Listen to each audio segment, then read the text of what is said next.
Welcome to the open book, where every voice matters. Every story got layers, and every conversation opens something new. Turn the page, turn the page, turn the page. Turn the page. Turn the page. Turn the page. Welcome to the open book, where the real conversations flow. Turn the page. Turn the page. Turn the page. Every story got meaning. Every perspective shows. Turn the page. Turn the page. Turn the page. Turn the page. Late night talks with the smooth bass knocking. Whole room tuned when the topics dropping. Authors, culture, real life views. Open book vibes bring a whole new groove. No fake energy when the dialogue starts. Different perspectives play a major part. From page to podcast, the vibes stay deep. Real conversations every single week. Welcome to the open book, where the real conversations flow. Turn the page. Turn the page. Turn the page. Turn the page. Every story got meaning. Every perspective show. Turn the page. Turn the page. Turn the page. Every chapter different. Every voice got purpose. Every voice got purpose. Turn the page.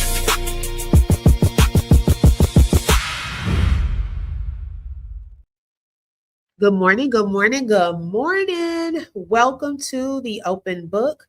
This is your host, Lakeisha. I hope everyone is having a terrific Thursday, okay? Make sure y'all tap that like button. Let everyone know we are live, okay? We have a lot to go through. So, child, look, make sure the people are here, okay? Give me 1 second, y'all. Trying to pull it up on my phone as well. Okay, make sure y'all tap that like button. It is for free. Let everyone know we are live. Also, this live is for educational and entertainment purposes only and is covered under the Fair Use Act. Wow, hold on 1 second. Okay. Everything is alleged in our opinions as we react to various topics and people. Okay, thank y'all for your patience. I'm trying to pull it up on my phone in case y'all tell me about my sound. Make sure if my sound goes out or something, let me know because I'll see it in the chat, okay? Also, if you would like to support the channel, you're welcome to send a super sticker, super chat, cash app, or buy a coffee. And those links are in the chat or the description field of this video. All right, y'all. Ooh. I'm trying to hold on to my voice, y'all. We got some laughter. We're going to cut up on this live, y'all. Okay, we're going to cut up. We're going to get upset. We're going to be informed. It's a mixture of emotions on this live. We have a whole agenda. So I hope y'all are ready on today. I could not wait for this live. Okay. I'm already tickled, y'all. And shout out to my sis, Shelly. Look, I already see you. Let me see who I have in the building so far. Shout out to HGY. She said, hola. Thank you for joining and thank you for being first in the building. Hey, Angel. Good morning, sis. Thank you for tapping in. Good morning, Roger. Welcome. Thank you for joining. Grand Rising, my sis Shelly Shells is in the building. Okay. Hey, Buttercup, welcome. Good morning. Teresa is in the building as well. Grand Rising. Hey, my sis Janet, thank you for tapping in. She said, let's go. Okay. Hey, Cian, welcome. I was waiting to watch this. Okay. Thank you for joining today. I appreciate it. Good morning, Rhonda. Thank you for tapping in this morning. Hey, Inspiration, welcome. Thank you, Roger. Shout out to Real Talk, No Chaser. He was the producer of the intro and the outro song. So I appreciate him for doing that. Hey, Smiley, good morning. Isn't she lovely? Is in the building. Good morning. Hey, Protector 91. Thank you for joining. Hey, Tammy, she said, I like that thumbnail. They should do a live together. Oh, but I don't think the officer can handle Dr. Umar. Okay, based off of what I saw yesterday, child, it would go down. Okay. Hey, Mama's 80s, welcome. Good morning. Hey, Danita, thank you for joining today. Okay, isn't she lovely? Said I'm clocked in and ready. Hey, Rose, good morning. Thank you for joining. Q Jot, I think I'm saying that right, is in the building. Jace, welcome. Hey, Emily, T Mills Sap, how are you? Royalty Investigate is in the building. Hey, sis. Hey, Simmy's World, thank you for joining today. All right, so I think I made it. Detective Sheila, look, you and but me. Come on in, Tabitha. Okay, before I stop the introduction, I try to get everyone that's already here, their own personal introduction and everything. Then once we're going, child, I have to keep it moving. But I try to welcome, everyone as a whole as they come on in. But I appreciate all of the support. All right, so let's get into something funny first. We're going to look at a couple of things on IG. Hey, the Queen Stan. Good morning, sis. I'm going to first, we're going to like go on our field trip. Like I told y'all yesterday, it's almost like a field trip, child. We're all over. Y'all, this whole Nolan Wells case is growing more and more. I don't think y'all realize how much it is growing. It's growing to the point that this morning I was on my way to work and I was listening to Sirius, my Sirius XM station, right? And so I was listening to the Kirk Franklin praise station, and the host for this morning, y'all, she must be a teacher. She brought up that the Nolan Wells case, and she said she was talking about it to her students yesterday. I said, wait a second, what? I just couldn't believe that, that it is growing and expanding to so many states and so many sectors. We actually had a training this week, and we had like a little group assignment that we needed to do, and ours was on Nolan Wells, So a lot of people, this case, and that's why I think Mississippi knows that they have to be careful in how they're handling things. And they're not rushing in and coming on out and saying some things because so many eyes are on this case. It's getting bigger and bigger and bigger. Okay, Cian said my boyfriend is having issues with the phone and the keys. Oh, yes. Okay. Hey, Philly girl. Janet said, my question is who provides the alcohol? That is a crime in itself. Oh, they don't want to talk about that, sis. We ain't heard nobody talk about that. Okay. Because someone was providing it. But that's, you know what? In that city where they're close knit, as they call it, they probably do that all of the time. Okay. And never get questioned. They all know each other. So Billy know, hey, that's Susie's son. We ain't bothering him. They good. They drinking out in the yard. They just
Okay.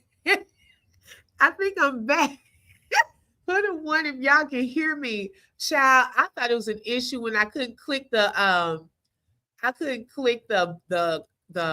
comments. Someone said y'all had me tickled. Teresa said, "What happened? I heard nothing after drinking in the yard." Girl, okay, hey, Mama Magazine, girl. I was like, why I can't click the comments? I said, please don't tell me y'all StreamYard. OMG. It was mine, y'all. The thing went down. I don't know what they have against me right now. StreamYard is really trying me. Okay. So look, please, y'all keep it lifted in prayer. Okay, because every time I start talking about the Nolan thing, first they don't want me to go live. Now here we go, interrupting. Thank you, D. Interrupting my doggone live. Okay. Thank you, Sheila. Okay, we back. Okay, let's get into it. All right. So yeah, so that's what I was saying about that comment. They are probably used to it, y'all, with the drinking. Those boys probably go to the store and get it, and the cashier knows the parents and just let them do whatever. So that part, I don't think they're gonna hold them accountable for the whole drinking part. Hey, Space Skate, she said, I thought my ears went out. I grabbed the Q-tip. Okay, hey, bros. Mama Magazine is in the building. Thank you for joining, sis. It's Mississippi. They're mad you're talking about Nolan, and we're smart over here. Okay, you better say it. All right, so y'all hit that like button, double tap the screen. We're going to get into a little Kimbra Lee, laugh a little, and we got a lot more to go over on this live. This is our first stop on our field trip. The thing is, who tows the boat from the side of the boat? The boat's sinking, and y'all were like, wait, let's go on the side and get a picture first just to make sure to confirm it. Hey, no boat ever in the history of boats has ever been towed from the side of the boat, okay? Why is the other boat not in front of the boat towing the boat? Huh? And why did y'all have enough time to snap a perfect picture of a fucking sinking boat? It sounds like y'all were in a real emergency. Another thing is, who tows the boat from the side of the boat? The boat. Okay, now she made a good point on that because I hadn't thought about that, y'all. If they were towing the boat, why is the other boat not positioned in the front of the boat? That is something that we have not really tapped into, and that's a very, very good point. I just feel like this picture, and I've been saying that, was staged. Okay, Vesta, I think we're back. I think you're behind in the chat or the video. This picture looks staged, like it was a pose where they're like, here, go ahead and snap it to show that, look, we're looking to try to fix this. And the one boy in the blue shorts, which we're going to find out who he could possibly be during this live, y'all, because remember, we were talking about that on yesterday. But it looks like they just started posing for this picture, but we don't see a boat towing them. Okay. And so that is something that was a very, very good point. Make sure y'all hit that like button. Shout out to Roger for the super chat and for being a sponsor for today's live. He said they are telling on themselves with ex-officer Step and Fetch. Okay. Not Step and Fetch. Yes, she is funny. They're usually towed out front. So we should have seen that in the front part. Yes, another boat took the picture, but if they're being towed, how are you towing it from the side? Okay, so that was a very good point that I don't think too many people have talked about. The gaslighting by them is crazy. Yes. Hey, Elle, welcome. All right, let's continue. Hurry up, guys. We got to take this picture. The boat's singing. Everyone in position. And there's your boy. Baywatch pose. Everybody into position. Hit the Baywatch pose. There you go. Boom. All right. Oh, Ma, how long we been singing? Hurry up, guys. We got to take this picture. The boat's singing. I feel like y'all could at least practice y'all boat sinking faces, like before y'all took the picture. Like, woo, you know what I'm saying? Like, if I'm on a sinking boat, like, you're not gonna be hitting your fucking Baywatch pose. Like, maybe Maybe look a little frightened. Oh, maybe, get a little more theatrical with the face or something. Don't just look all nonchalant like you're fucking playing a game of Candy Crush. I mean, what's going on here? I feel like y'all could at least practice y'all boat sinking faces. Like, y'all, this is Kimbra Lee. She's on IG. She is a comedian. I think she does rap. She has a law degree. She's not a practicing lawyer, but she's taught law as a professor before, according to her. Okay. And so when I tell you, when she talks about it, it makes it look even sillier. How they wanted to try to play on our tops. Okay, but we already peeped it. And welcome everyone coming on in. Thank y'all for tapping in today. Make sure y'all tap that like button. Let everyone know we are live. Some people are not getting the notifications, but I do share it on the community wall. And then the more y'all comment, the more y'all hit like, the more it goes out into the algorithm so they can know. Okay, thank y'all so much. Let's go to the next one. Today, this guy thought he was insulting me. All right. Hurry up! Hurry up! Take the picture! One more time. All right, ready? 1, 2. Hurry! God, fuck, did you get it? Take the picture! That's how they seem like they were doing out there. Oh my God, baby, that thing tickled me yesterday. I know they're so mad at Kim. She keeps her foot on their necks. Yes, definitely. Warren lost weight between the guilty conscience and powder guy. You're looking like Flavor Flav. Wait a minute, not Flavor Flav, child. Okay, hey Stephanie. He is on the phone with the lady, no towing yet. And that looks like he looking like he posing just to take the phone call too. We don't see any water. We don't see nothing, y'all, in that boat. The poses, y'all, everybody looking off.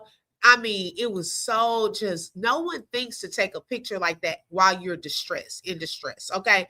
But I've been saying it looks staged, and they're trying to play on our tops with that fake looking picture. Hey, Karen Michelle, welcome. All right, so y'all, let's get into this next news, okay? I wanted to start us off with a little laughter this morning.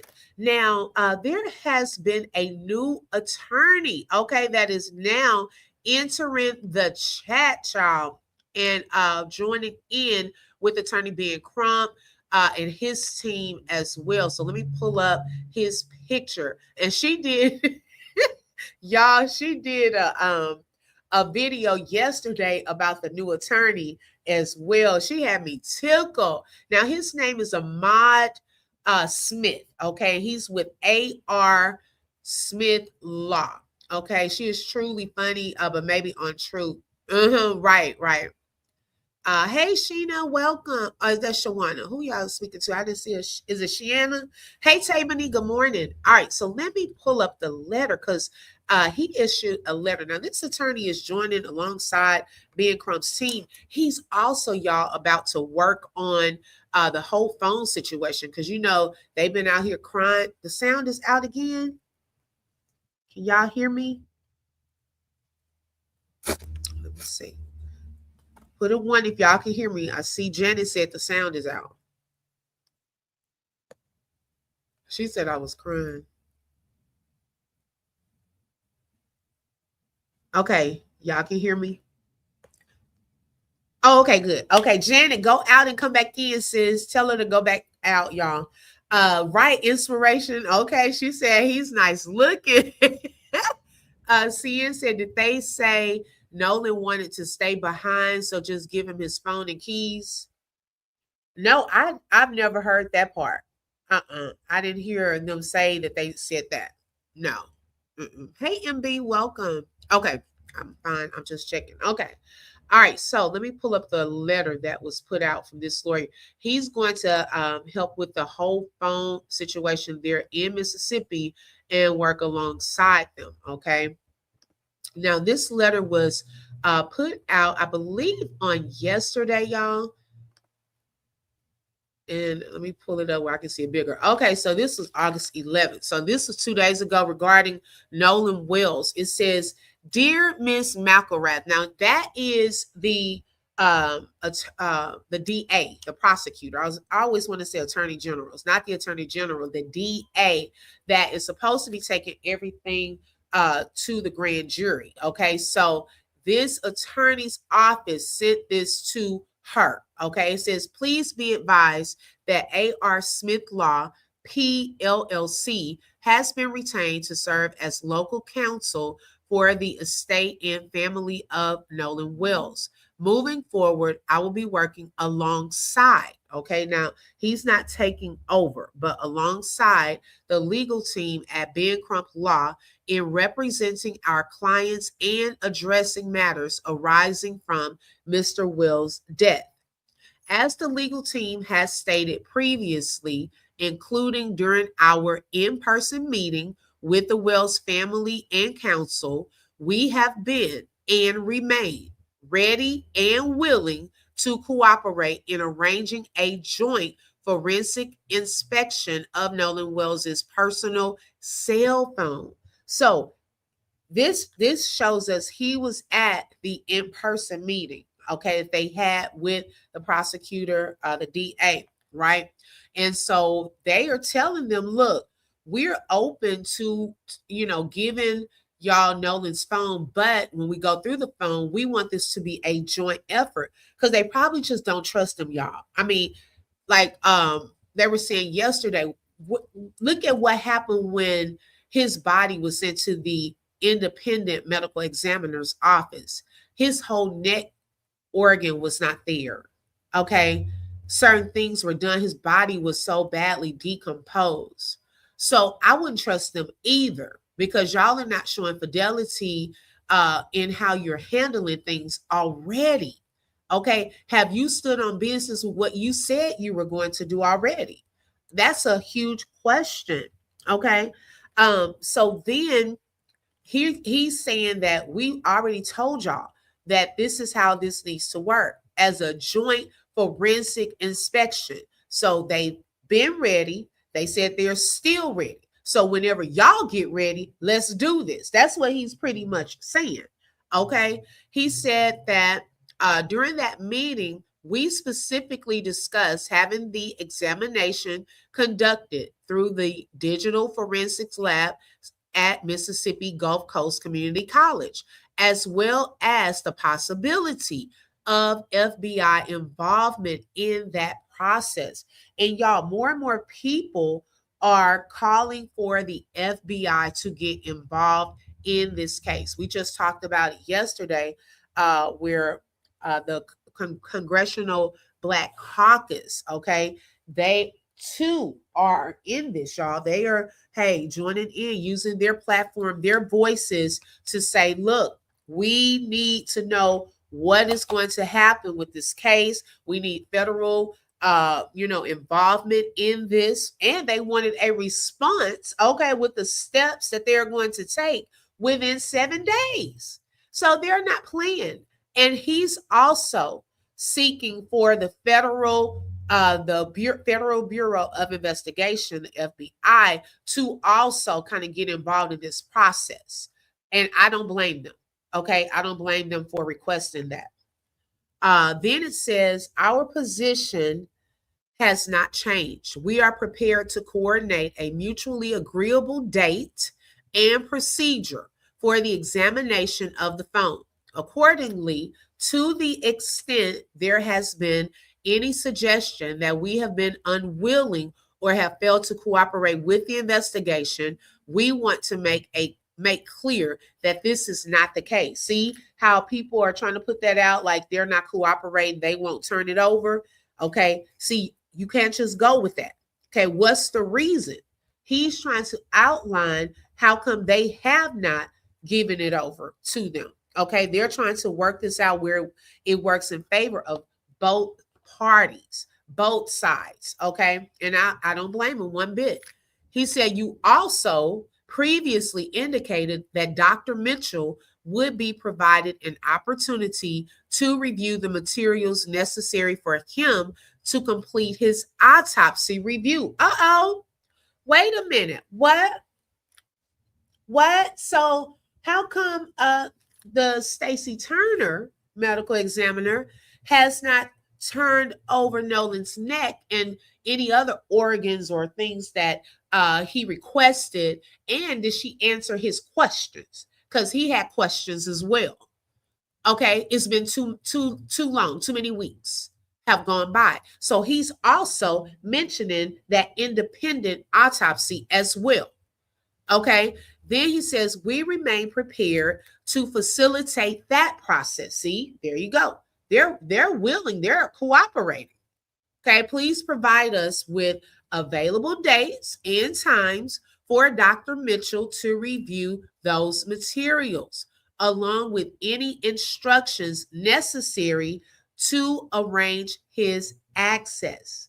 We would like to move both of these matters forward promptly and remain available to coordinate with your office.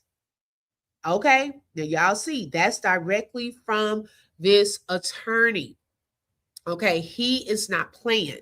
They are being transparent. They are calling for them to cooperate. Okay, and so that's going to fall on them if they're not cooperating. It's not Nolan's, his parents' attorneys that are not trying to cooperate. Okay, let me see what y'all are saying. Another attorney, DJ Play ain't ain't no stopping us now. Okay, ain't no stopping us now. Come on now. All right, let's see here. Look, y'all all into the, I don't think y'all wanted to read that. Y'all just want to look at it. Hey, Nika, welcome. Let's see here. Let me see what else y'all saying. They were busy with the boat. She still has his phone. Yes, she still has it. Right. Hey, Clarinetta, the DA not trying to do anything. Once the lawyer said the boats were not searched, that let me know that they're not trying to do anything. Hey, Walt, welcome. Let's see. D said, I think it's the right thing to do because I don't trust Mississippi. Oh, my goodness. Hey, Irma. No, Mom didn't want to give up his phone. They have been waiting for the phone. No, they have been waiting for them to do what they said they were going to do. Okay, come on now. We got to hold them accountable. Okay, we have to hold them accountable. I'm not turning over anything because I don't know what y'all gonna do. And we're already seeing that it's so many lies and inconsistencies. I would not personally trust a system like that as well. If y'all gonna continue to lie in my face, okay, and all these, we gonna do this, y'all ain't done it. I don't trust you then. Okay. Look up, does a body decompose in water? If it's decomposed in that short of time before reaching the morgue, I believe it was not always in the water, allegedly. That's a good point. They just want the phone alone and being not having it right. Because where the other phones? Okay. Because they're also asking, did y'all look through the other phones? Where's that data? Did y'all pull records from their cell phone carriers? Did they delete anything? So why is it just one-sided? Everyone's looking at the Wansleys, and wondering why they haven't turned it over. Well, how come y'all didn't get the other phone data? Okay. Let's see. She's a neck stealer.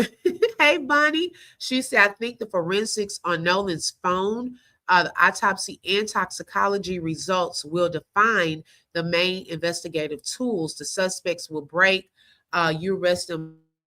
No grand jury. Okay, that's a good point. Welcome, Talking True Crime. They are doing exactly what they should be doing. Mississippi is not to be trusted. I want to see how they're gonna wiggle out of this too. Okay, that's a good point. Mystical said you can't wait, you can't what us? We won't stop now. Oh, yeah. Coming up with the songs this morning. Thank God that the family has Nolan's phone. Justice for Nolan, right? We're on the move, moving and growing. Come on now. Shout out to the Open Book family. We have now reached over 16K subscribers. Thank everyone and welcome to all of the new subscribers and members. They're not getting their hands on their phone alone, right? Hey, Ian, Ahmad from the block versus the hillbilly from Cox Rumble. Wait a minute, not versus the hillbilly from Cox. Rumble, young man, rumble. Okay. Oh my goodness. They need to start sending subpoenas for everything. Well, that's why they did that whole remember Ben Crump, he sent it to the families where they have to preserve all evidence. They can't delete things, the intent to sue, all of that. Okay. They started that process. See, they've been moving in silence almost. Some stuff is going to get out public towards us and all of that. But y'all, they have been doing some work behind the scenes. And then when I saw this, I said, oh, so that's what's going on with the phone situation. Okay. So then my thing is this: has it gone to a grand jury yet? Because they haven't gotten this information, this data. So I don't think it's even gone to a grand jury yet, to be honest. No. Supposedly, they have data from multiple phones from people on the 3 boats, including the one that didn't have a GPS system. I hope so, Grayson. Okay. Kim says subpoena Katie's phone, Bart's phone, Judge phone, Grandpa Jerry phone, and them goofy boys whose interview with crooked Officer Tatum. You better break it down. Hey, Phenomenal Scorpio. Thank you, sis. Yeah, that's why they have a lawyer. Yeah. I wouldn't trust them either. Do they think Nolan's parents should give them his phone for them to do what they want to with it, then say nothing to see here? Oh, that's what I think it is, Smiley. Yeah, I think that's what they're nervous about, to be honest. I do. I think it's about that. So we're going to keep our eyes on that. And I'm also keeping my eyes on this press conference, y'all. So it's supposed to be a press conference. So we're going to continue our live, of course, through our field trip.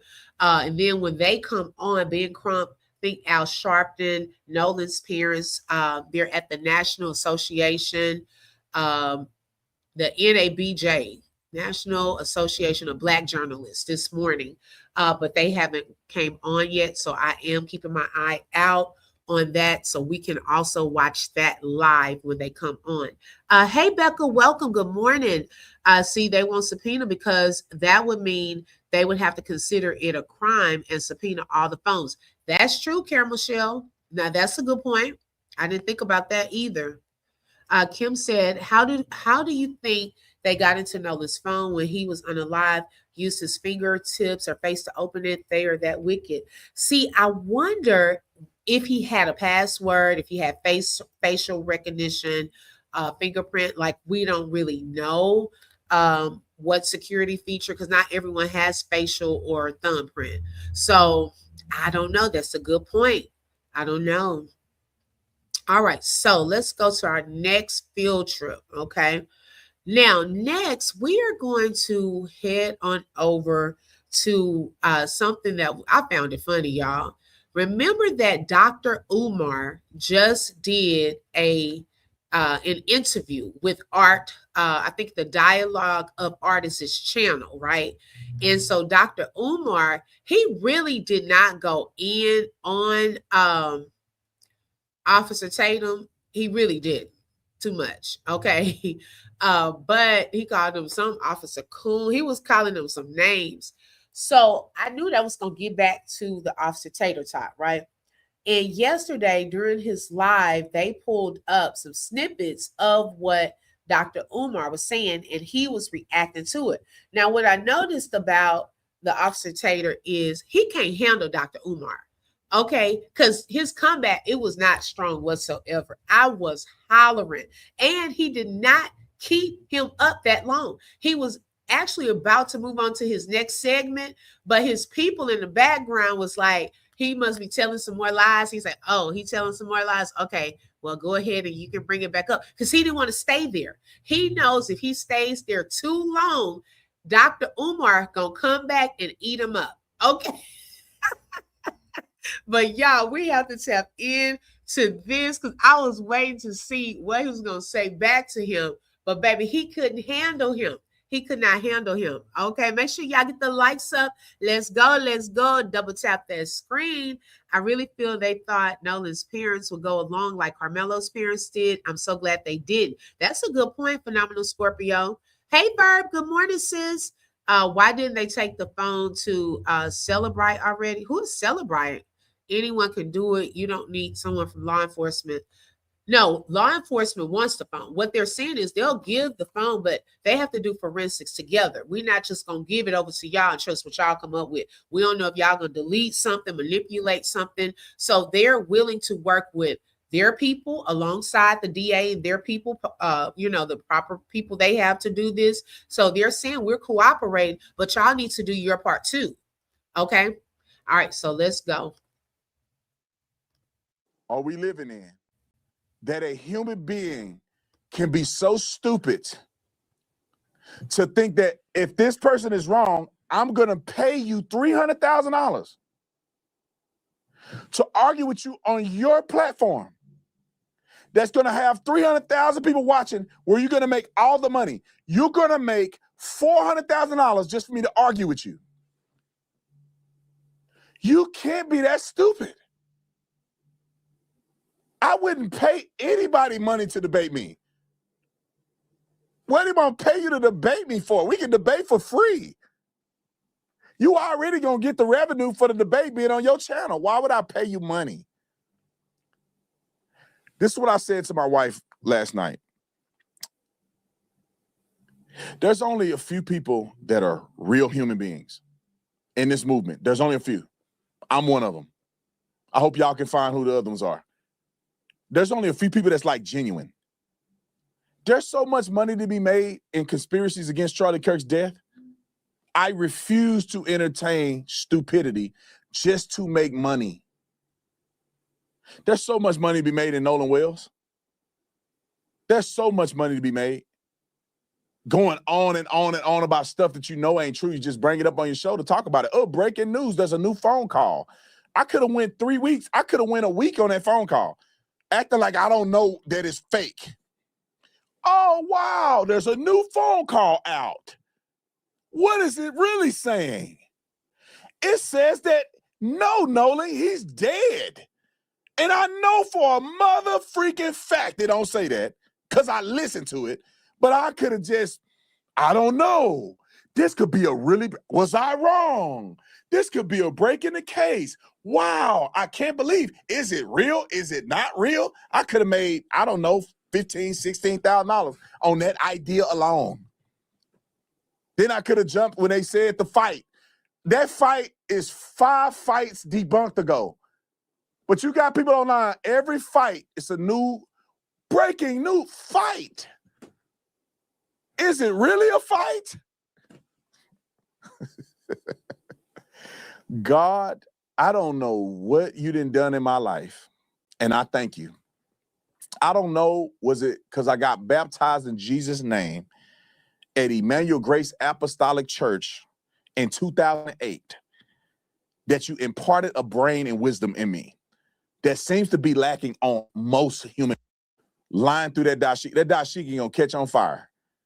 Him lying. We got 15 timestamp clips of Umar Johnson just lying. And we sent this to the lawyers so they can review, and maybe, just maybe, Umar Dumdake fake. I started a school 20 years ago that I still ain't got no evidence that's functional.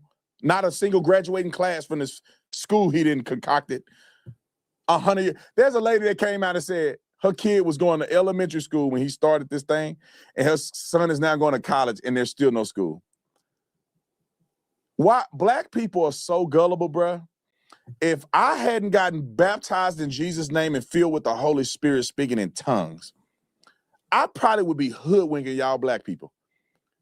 I'd be rich. Like Umar probably rich. Because y'all done gave him all that money for that school and he still ain't showed up with the money. Allegedly. But I'd be woke. I'd be coming on here every day. Man, the times are hard, bro. I could have left the police department and been like, all the racists on the police department.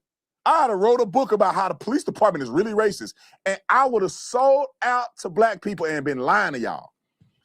I come out and say, man, I get discriminated against every day in Arizona. I live in Scottsdale, Arizona, and I get discriminated every day. And y'all be, yeah, that's right. See, we ain't never gonna make it nowhere in life. Because the white man, white privilege. In my next life, I'm a rob y'all and tell you everything you want to hear, because y'all are the most gullible people on planet Earth. The fact that Dr. Umar Johnson is, people call him a doctor and listen to him, is evidence that y'all easy. Y'all easy. I put a dashiki on. Sean King is white, and y'all believe him. He's a white boy. His parents on his birth certificate are both white people. He got a fade. He got a lineup and a fade, and y'all listen to Sean King. Come on, man. I'd be rich off y'all black people. Put it. Go, Dr. Umar. Roll it. But our sister, who is an audio engineer, Art, she went through the laborious process of cleaning up the background conversation during the infamous CETO call. She cleaned up the background audio. It's so easy to become a podcaster with Riverside. First, go to Riverside and open an account. During the infamous CETO call, Art, and during the infamous CETO call, Art, according to her cleanup, it sounds like they were trying to clean up an unaliving of Nolan Wells. You hear people saying things like, is he still alive? Did you unalive him? Is he okay? People are shocked, asking questions. Is he still breathing? If that tape gets corroborated, all the white young folks on those 3 boats need to go to jail, Art. They need to be charged, all of them. Whether you committed the crime, whether you was an accomplice to the crime, whether you was an accessory to the crime. Whether you can. So everybody on the island should get charged. If one person did something to Nolan, according to you, everybody on, because they white. How you gonna charge somebody on a boat that wasn't even there? Let's play his next clip because I'm finna prove him wrong. Roll the clip. They called the CETO company at 4 o'clock. We already talked about the background noise that the audio engineer, our beautiful black sister, Jeanette Brantley cleaned up. Sounds very suspicious, Art. It sounds like they may have been in the act of unaliving Nolan Wells when they made the call. It sounds like they may have been in the act of unaliving Nolan Wells when they made the call, Art. Allegedly. And guess what, Art? That would make perfect sense. You want to know why? Because the call was bogus. Nothing was wrong with that shit. This is my allegations. This is my belief and my allegations, and I'm standing on it. Nothing was wrong with the boat, Art, and I'm going to explain to you how we know this. Nothing was wrong with that boat. They made that call because they needed an alibi, Art. They needed an alibi. So if Nolan Wells, Nolan's... All you got to do is have nappy hair, put a dashiki on, and call yourself a doctor, and they believe you. What sense does it make? Show the video. Okay, now pay attention to this. See, people like him, pay attention because they talk a lot, but they're not going to show receipts. They're not going to come with evidence. Notice Dr. Umar is very specific in what he was saying, his theory and what he believes, right? All he can do is try to talk about his dashiki, talk about black people. He's going around what is being stated, okay? He was going around it and talking about he going to turn him into a liar and not going to come with anything. Shout out to Karen Michelle for the super chat and for being a sponsor. She said, peep, y'all black people, Tatum has identity crisis. Yes, he's running from his blackness. Okay, you would think he wasn't. And I haven't heard Sean King's name in forever. Where's Sean King? I have not heard him in forever, his name or anything from him in a long time. Nope, not white. They are accomplices, you dummy. Tampering with evidence, you dummy. And many more crimes. Crooked Officer Kim says she's just going to get it out. Okay. Those YT people piss on ex-officer Tutu's leg and tell him it's rain and he calls us easy. That's right. Okay. That part. He has his feathers ruffled. He really does not want to do this. You could tell he doesn't want to do that segment, but I guess his producers or whoever that help him, They knew that this had came out from Dr. Umar and how big that interview is growing. And they know that although people have problems with Dr. Umar, on this particular interview, he was speaking some facts about this case. Okay, he was putting it on the floor during this interview. And so that's why he wanted to go ahead and try to combat it, but he could not. He definitely could not combat it. Let's go to video of the boat. Look how little this boat is. Look at this boat. Look how little this boat is. Pause. So go to a better view where you see it. Pause. He ain't in the back of the boat. Ain't no room back there. Let it play. So I guess they say, pause. That he right there. So they didn't kill him, right? First of all, this is the video of the boat while Warren is on the call. Nolan ain't on there. But let's just say so they killing him because this is the thing that they never addressed. How did they kill Nolan? If they did, how did they kill him? They bludgeoned him to death? Well, the autopsy showed no signs of blunt force. Well, we haven't even gotten to that part because we're trying to get around all these lies. Notice he shows the same thing over and over. You cannot see over inside of this boat. This proves nothing. I'm still trying to figure out what is this? Why are they using this as big proof? Like this is their ace in the hole. Like it proves nothing. It looks staged. It doesn't even look real. So I don't know why they're thinking they're eating with this picture because it doesn't even look real, in my opinion.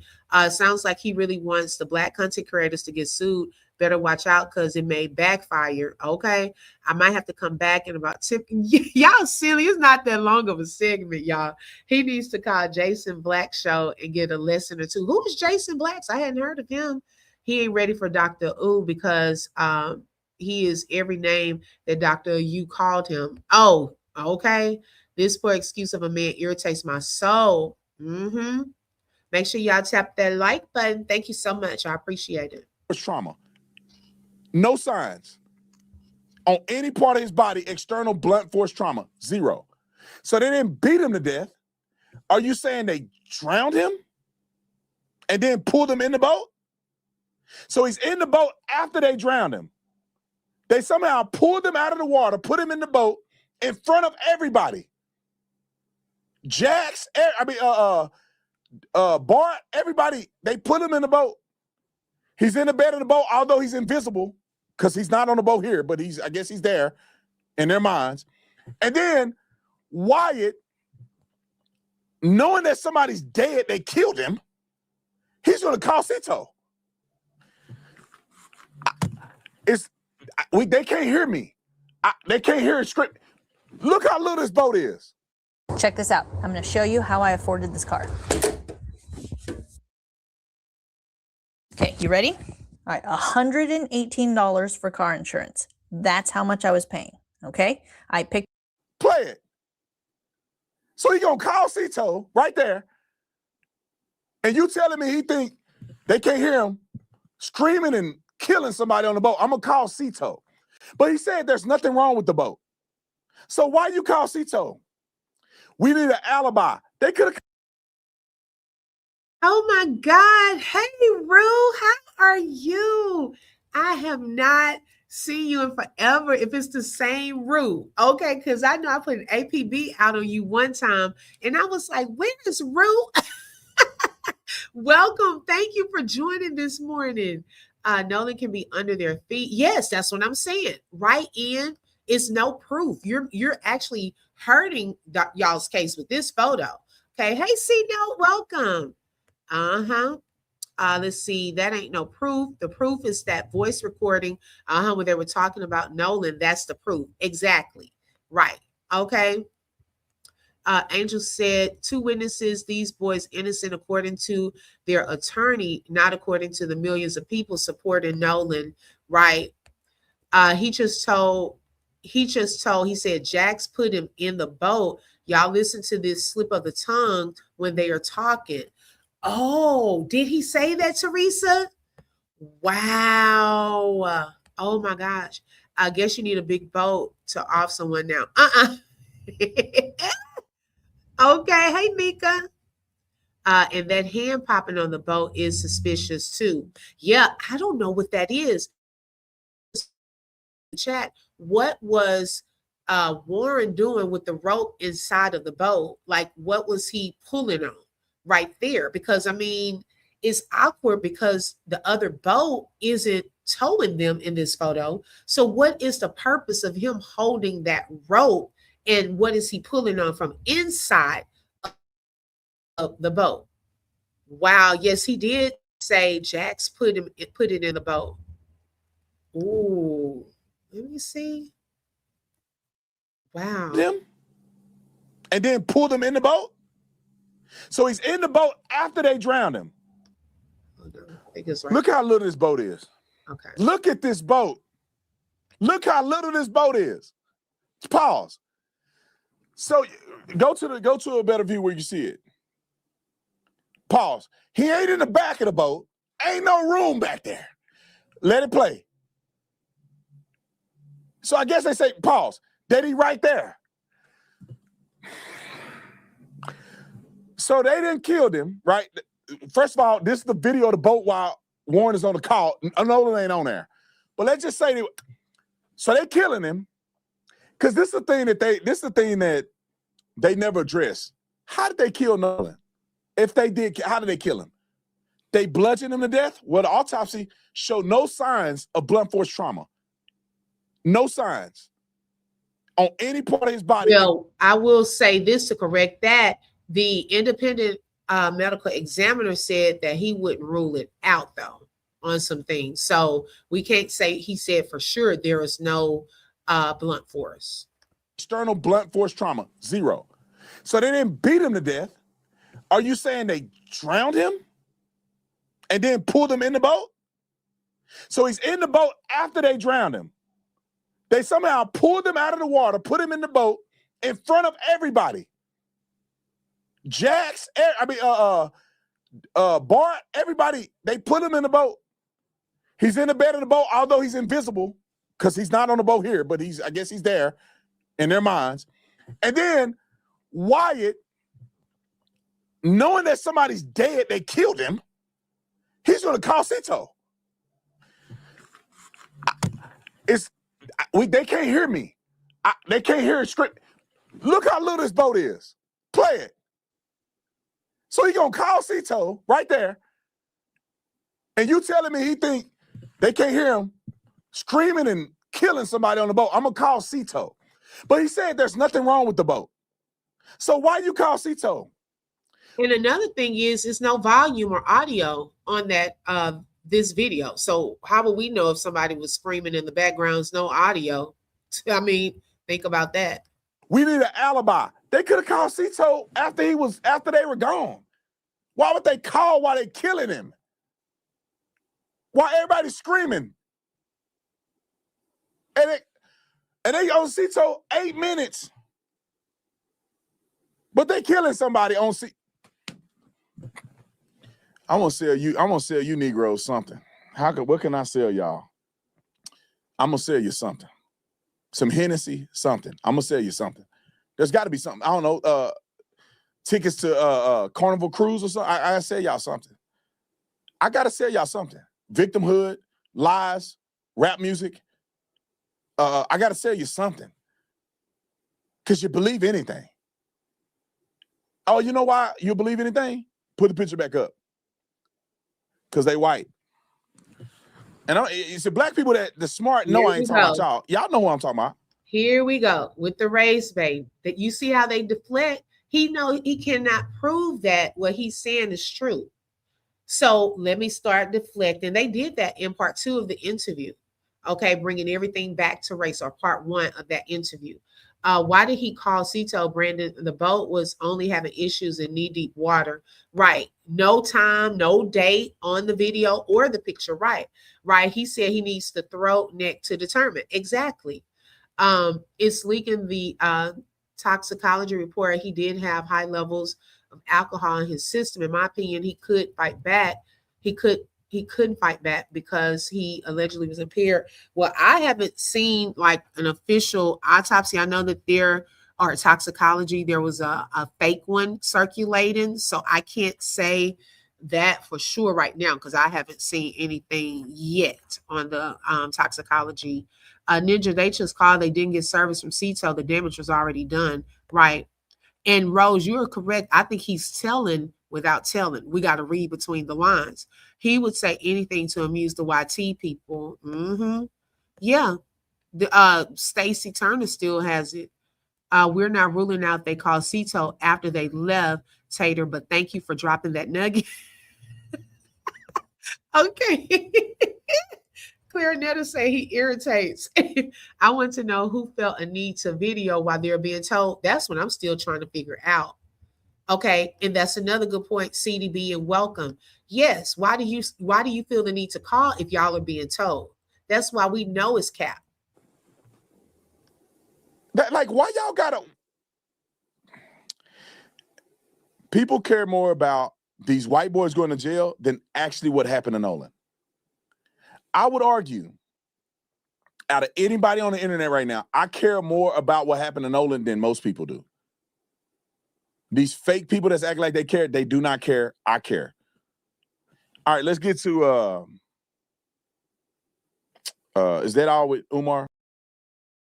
Okay, that's gonna be all for us because y'all, that's all he had. He could not come back with anything. Okay. Now we're going to switch gears and we're going to head on over to the press conference, y'all. It has started with Nolan Wells' parents and the attorneys. Okay. And they are at the National Association of Black Journalists. Christine, I'm going to start with you. On Friday, July 3rd, Nolan made you dinner. And so as you're telling us about the last time you saw your baby boy, I want you to talk to us about who Nolan was and tell us about that day. So Nolan is and was an incredible, just incredible soul. He was the person who, no matter where you were in life, what was going on, he was going to be your biggest cheerleader. And I can attest to that because after COVID, my sister was like, oh, you should do social media. And I'm like, oh, I don't want to do social media. I like to just watch others. And then Nolan was like, no, Mom, you should do it. I'll help you with the videos. I got you. And, just anytime I was like, oh, I just really don't want to do this anymore.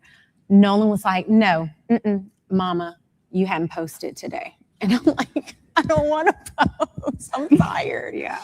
But, that's the kind of person he was. He was God-fearing, God-loving. That boy had faith beyond measure. He was just a bright light. And he was our bright light. As far as that day goes, went to work and he was making salmon. So he was FaceTiming me as I'm trying to see patients kind of in between, of course, not answering the phone in the room. And he's like, hey, Mama, how does this look? Is this enough season? Like, what am I supposed to do with this? And I was like, okay. I was like, you don't have to do that. And he's like, no, I'm going to take care of it. I was like, okay, sure. And so he finishes cooking, get home. He's like, yeah, what you know about this? And he was, guys, when I tell you, he loved to joke. Like, he was just one of those people. He wanted everyone around him to smile, be happy, feel comfortable and accepted. And that is the kind of person God made him. Us as parents, we definitely had that influence, but Nolan was just naturally a peacemaker. Yeah. And so yeah, after that, it was, 8, and then he got ready to go. He did his normal, hugged us up. I love you, Mom. I was like, be safe, knowing this was going to be his last weekend before going back to school because football was starting, the summer training was starting. And this was his second year at Southwest. And so we knew this was going to be a big year for him.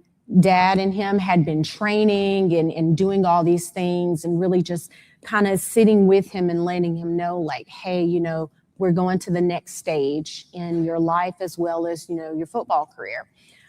So the focus was there and he was ready.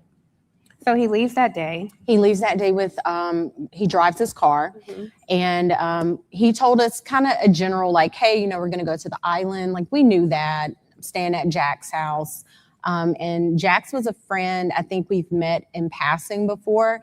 And that's the thing, you know, I always say there's a difference in meeting someone, knowing of someone, and then knowing someone. Knowing implies that we've sat down, we've had discussions about your hopes, your dreams, you know, knowing you, okay, hey, he stayed the night at my house, which Wyatt, one of his friends, he had stayed at our house a couple of times. And then Jack's, again, that was one I just maybe saw in passing a few times. There was only a handful of young men that we actually knew, like he grew up with. And when I say grew up, I'm saying from like first grade, they've known each other all through high school now that they're graduated. And that would be like Jalen and Javon, LeBaron. Those are kids that we knew. So it's been hard seeing all this kind of play out. Yeah. And, you know, these are people that he considered friends. Yes.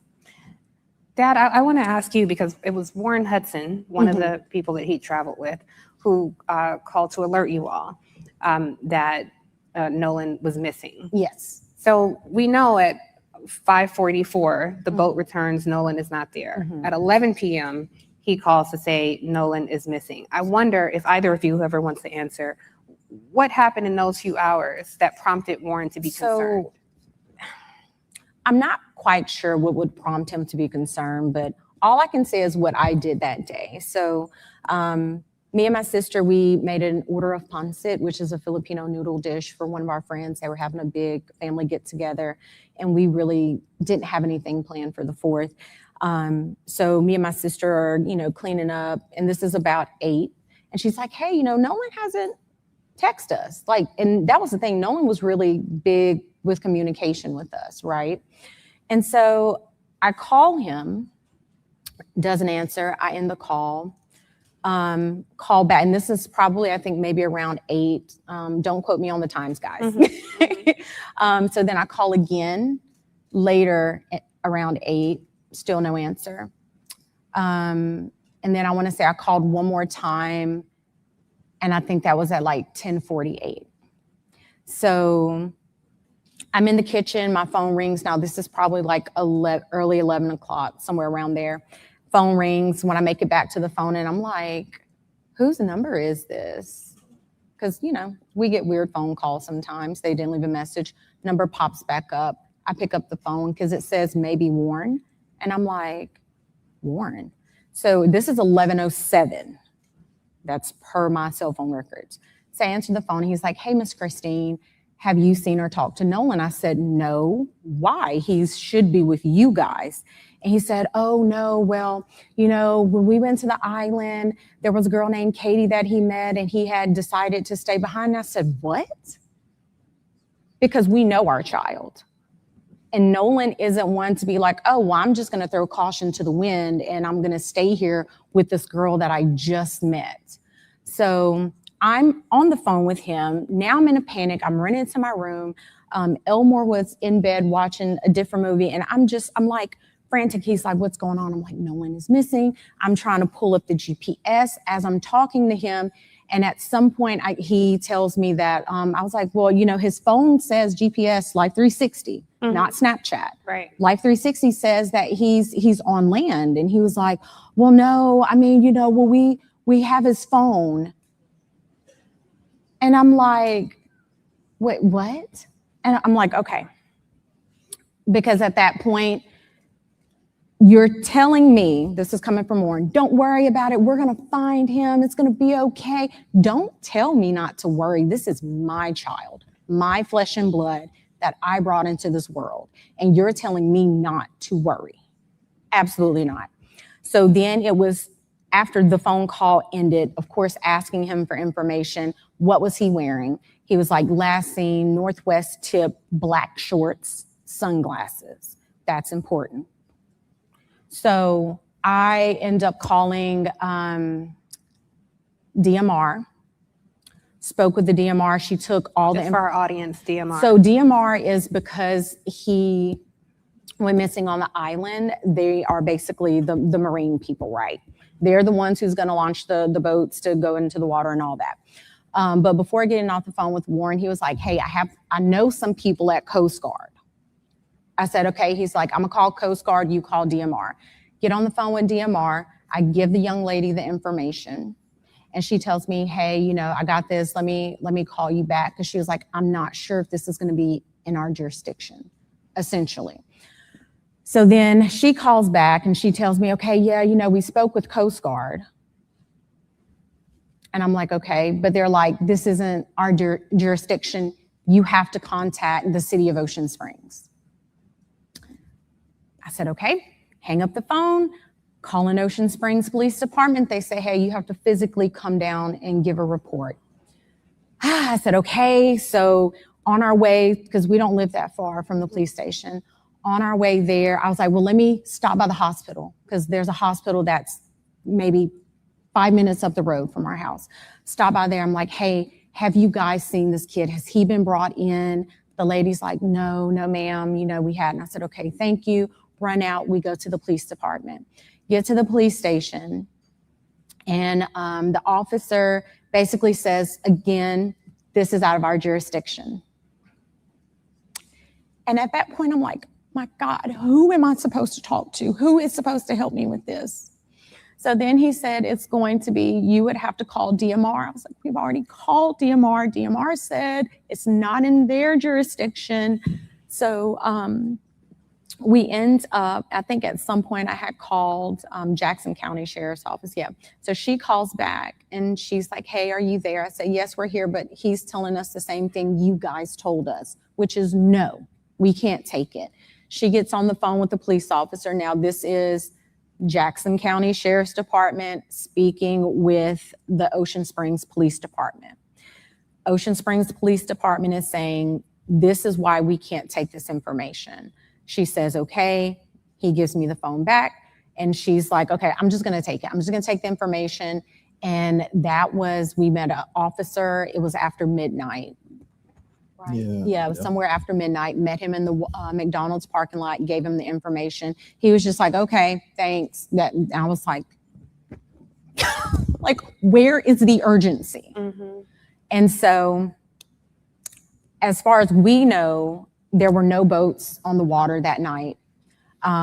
We actually, his high school football coach, Coach Bramlett, texted Elmore that morning. He said, hey man, I got a boat. Because again, we don't have boats. Let me make that very clear. We do not have a boat. We're not boating people. We don't do water like that, okay? So Coach Bramlett's like, hey, I got a boat. So we was like, great, let's go. We're on the water. We go out there. We walk the island. Cell phone works perfectly fine. I actually had almost an entire conversation with my grandmother who was in a panic as we're walking this island looking for anything. I just want to pause there. The cell phone worked fine because in the reporting, there's been so much reporting that there's poor cell phone reception. And this is some of the disputes that we have about that night. Dad, feel free to jump in here because they're saying he met this young lady, Katie, and that he stayed back. According to the reporting, Katie is saying no. He said he was going to go with his friends. According to the reporting, the friends say, no, he left us his phone because there was no reception. Dad, have you found any consistencies? Have you spoken directly with any of his friends? Well, the first inconsistency was you called me and tell me my son stayed on the island to talk to a girl. My son would never do that. That's not in his character. I didn't raise none of my kids to do that. The second thing is you say he doesn't have his phone. He doesn't leave his phone. I will wake up sometimes in the morning and Nolan will have his phone here right in my face. And I'm waking up cussing and fussing like, boy, you don't get the camera on my face. And he just laughing and giggling and stuff like that. So that's twice. To me, there's two lies that he told me as a father. Like I said, we went on the island. And actually, a classmate of mine called me that morning as we were going out to the island with Nolan's coach. He's like 40 miles away. He calls and, hey man, I got the boat. Me and my boys, we're gonna go out there and help you look. I didn't call him, he called me. And we're gonna start on this end. I said, well, we're probably gonna start on the other end. So me, my wife, Coach Bramley, and a high school classmate of mine were the only we were the first ones out there looking. Like I said, we docked the boat, got out the boat, walked on the island. She had a whole conversation with her grandmother on the island, got back on the boat, went back around the island. I guess that would be the north side, facing the Gulf of Mexico. I get another phone call. So my phone worked fine. So this whole thing about not having phone service, I don't know. I don't know if it's the carrier or what, but ours worked fine. I think those around maybe 8 o'clock. Yeah, because we finished up around. Who was it? Jackson County or Jackson County Sheriff finally showed up. Yeah, a couple of boats, they finally showed up. By that time, I was like, he's not out here. I was more focused that he was at someone's house. that was So that's where my hopes and feelings were. So we left. The county stayed out there. My friend, he stayed out there because he called. He was like, well, we're gonna stay out here a little bit longer. I said, okay, I appreciate it. So we leave. Then I would say maybe a couple hours later, my friend calls me back and he said, well, we're gonna give it and go. But he said, look, I can gas the boat back up. And if you want to go back out there, we can go back out there. I said, I don't want to go back out to the island. I have a feeling that he's not there. And I don't want to go back to the island. So he said, he said, well, if you do, we can go right now. I said, don't worry about it. I appreciate you coming out there. But he said at that time that helicopters were out there, more Coast Guard, more people were out there. So we get back on land. And as far as the keys, what was that night? Or was it that was that night. That was the night to call. Okay, let me back up. As far as getting the car back, after we gave our report to Jackson County, the sheriff department that night, we were trying to figure out who to get a report to. We had a friend in the family that located his phone. We wasn't there to get the phone, but apparently there was some kind of friction with getting his phone. Yeah. We don't know what the friction was. So the phone and the key were at the same location, which was Jack's house. Okay. And again, all of these kids share their locations on Snapchat. And so she was like, hey, I can go pick his phone up, not thinking that his car is there, which she stopped everything she was doing. Her and the boys, they went out. Like, we were all out searching for him that night. And yeah, like Elmore was saying, there was an issue, some type of friction. The cops ended up coming and they left. And so then kind of the same thing when we came to pick up the key, Elmore went up there asking for the key, didn't know where the key was. And all of a sudden we know where the key is. But see, hold on. But see, this is another thing that bothered me too. When we got to the house, it was some of his other friends were there, and they were, beating on the door like, what Nolan there, beating on the door trying to get in the house. So I walk up to the door and I'm calming them down. Because for one, okay, you're loud. Two, you're in these people's house. So if you tear these people's house up, that's gonna be a whole nother issue. I don't want y'all bothering it. And three, I need you guys to calm down, and I need them to kind of trust me as being an adult so I can get something out of them. So I get them out the house, and then Jax finally comes down the stairs, I guess in the room, hair all messed up like he just woke up, whatever. I said, look, I'm Nolan's father. His car's outside. I need to get his car and all his personal effects that may be left over here. And he goes, oh man, Nolan was like my brother. I said, Nolan was like my brother. I said, well, if Nolan was like your brother, would you please go and get everything of his so I can get his car, I can go home. So he walks off. 2 or 3 minutes later, he come back. I don't see the keys. Okay. So I leave out the house, go back outside, stand by the car. During that time, one of the guys that was in the house, one of the other friends, he was on the phone with a girl who was apparently there with them earlier that day. And she was telling him that his keys was on top of the Xbox in his room. So he goes back up to the door by himself, and we're still out by the car. And lo and behold, here comes the keys. So now to me, you lied to me 3 times. I don't believe nothing that you tell me from here on out. And this is Jax. This is Jax. And eventually he does give you the keys. Yeah, eventually give me But the there keys. was friction getting the keys. Yes. So for one, you tell me my son is on left still on the island with a girl. 2, you have his phone. And 3, you don't give me the keys when I ask. I don't know any father who would believe just if one of my friends did that. I'm gonna be cordial with you, but I'm gonna watch you. And Ben, I want to ask you, because I'm hearing these 2 parents who essentially had to become search and rescue or law enforcement, looking for their own child with such a lack of urgency on behalf of law enforcement.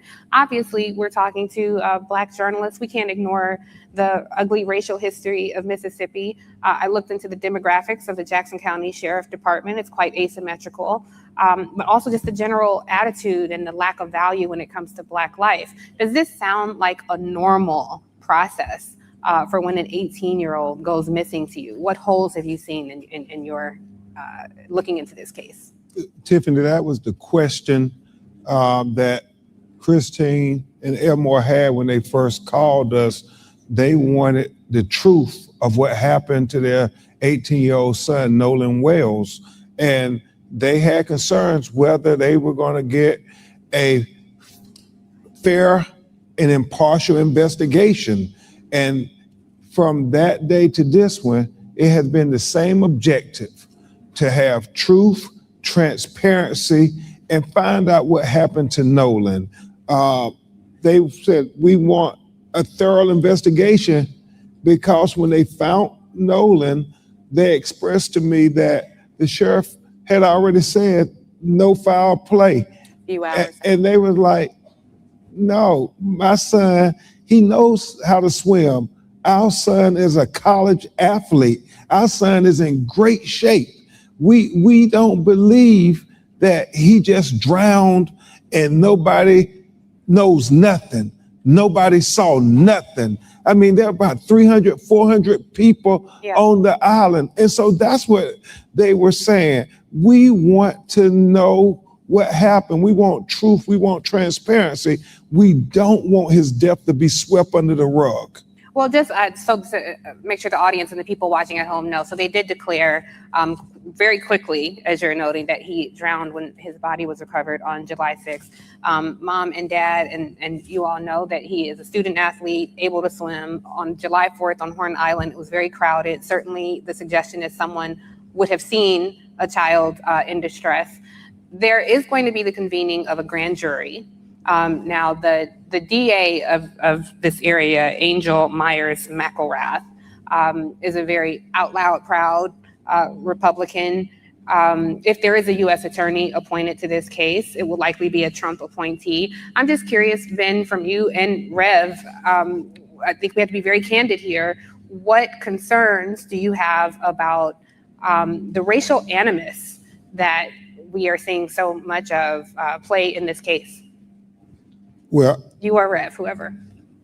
All I'll say, and then defer to Rev, you want to believe that this is a child, that everybody is going to do their level best to find out what happened, so these brokenhearted parents will know what happened to their child.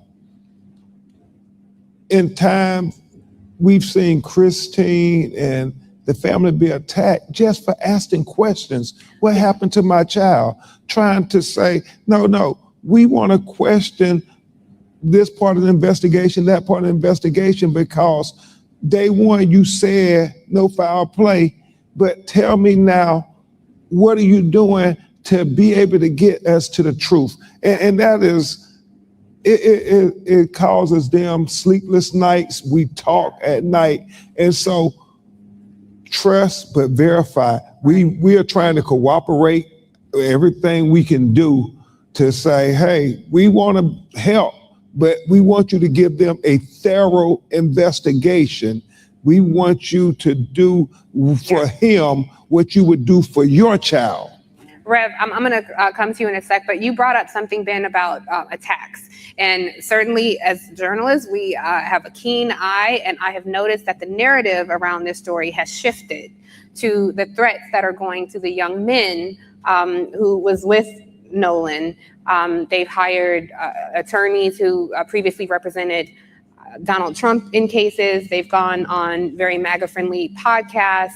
And I just want to make sure that we keep the main thing, the narrative to the victim, to the actual child who died. And I'm curious, Christine, if you can weigh in on what threats have you and your family experienced? So there have been a big smear campaign, just not only professionally, but personally for me. And they attacked your nursing license. Yes. So it started out with 1-star reviews of people saying they saw me. My office verified that these were incorrect. And then it went so much as to someone contacted the Board of Nursing. And then that opened the investigation for the professional misconduct. There was no evidence presented for that claim. And the investigator I spoke with, he said, we have to do our due diligence. I said, I understand it. I respect it. He was like, I'm sorry it's coming at this time. I was like, no, I get it. Do what you have to do, because I know who I am. I know what kind of care I give to my patients. I know the relationship that we have. And I'm grateful that my patients, a lot of them, are still trusting and loving in the care that they know they're going to get with me. And so these attacks are not going to, it's not going to break me. I have to find out.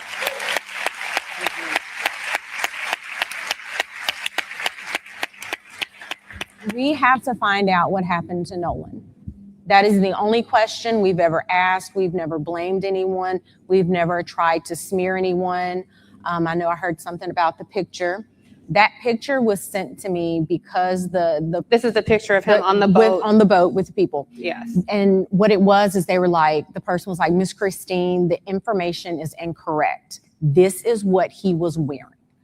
Because initially he was in black shorts, which again, that is the information I received from Warren verbally and via text. When she sent me that picture, I was like, oh, completely different color. These are like a blue-gray short. So we had to correct that. But I'm grateful. We are grateful to all of you. Thank you for keeping our son's story alive. And thank you so much, Tiffany, for having us. I think that's part of our assignment here, our responsibility. So often in newsrooms, we have to defend and define Black life and defend and define our own humanity.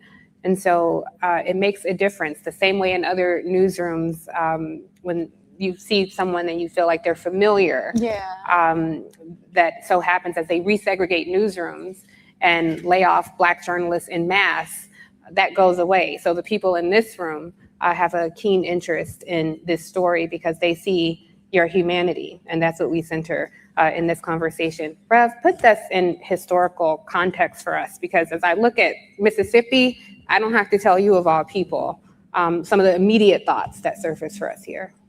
Well, when I got the call from Ben Crump and he had the parents connected, and they told me the story, I'd not heard the story.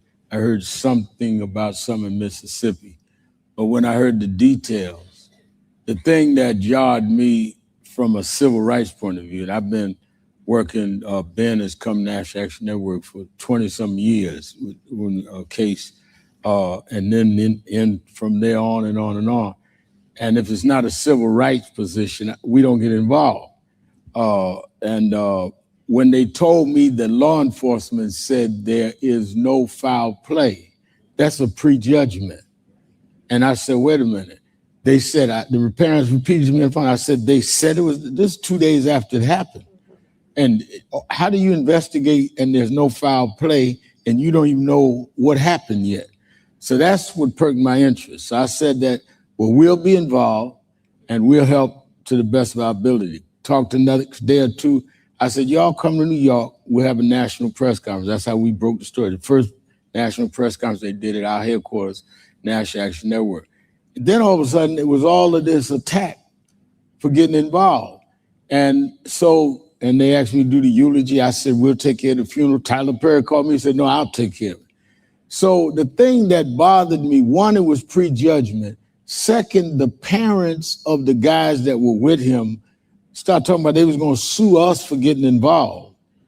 And sue, I don't even know the kid's name. So you can't say I defame your son. I don't know your son's name. But I will say this on this stage, I want them to sue me first. And I'll tell you why. No, I'll tell you why. And National Action Network, you serve the papers, because I want to depose your son. If you sue, the plaintiffs are deposed. So rather than us depend on a Mississippi DA who's already had people saying it was no foul, let's go to civil court, any kind of court you want to go to, because you can't make this make sense. And direct to your point, Tiffany, as I said in the eulogy that I did, I don't know what happened. The parents never said they knew what happened. They never said it was racial. I don't know it was racist, but they don't know it wasn't racist. You don't know what happened.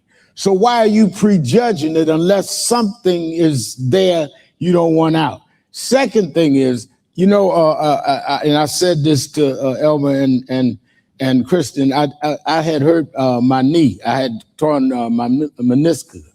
And when I tore it, I told Ben the truth. I did it working out one morning, but I told them I got it because I was on my knees praying too much. But anyway,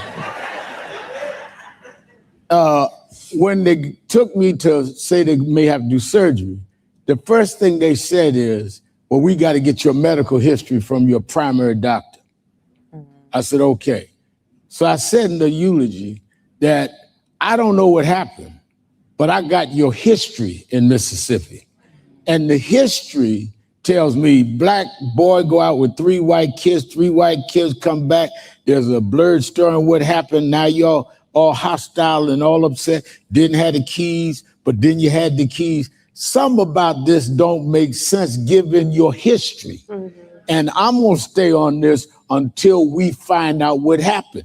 It may be nothing, but we're not gonna leave that up to chance with people that are distorted. We gonna stay on this case. And lastly, since they want to talk about lawsuits, one of the things tying your morning together, Tiffany, they may come back, as you suggested, playing right-wing politics with this, with the local prosecutor, maybe even with the federal people. But if we have a change in January and there is a Democratic House, I said that if Hakeem becomes the speaker, he needs to have the chair of judiciary, subpoena them to the Judiciary Department, testify. No, that's what this vote means. We need to have a check and balance of government so that we got somewhere to go. We can't depend to go to Trump's Justice Department. So we need to really mobilize so people like these 2 parents can protect their children. Yeah, absolutely.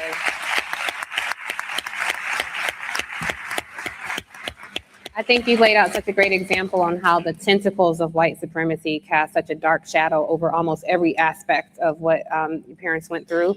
I know that there's so many more questions that I have, and I'm sure the audience has. As all my broadcasters know, I have an IFB, and they've been telling me to rap for about 10 minutes. We wanted. It was my pleasure to go over time, and not only my pleasure, my responsibility to give you all a platform to share your story. I think it's so important, and I think this is the responsibility that the Black journalists in this room take very seriously and will carry with them back to their newsrooms where they may be the only, or back to their platforms where they are building reach or have a wide reach. So I thank you all for sharing your time and being so open.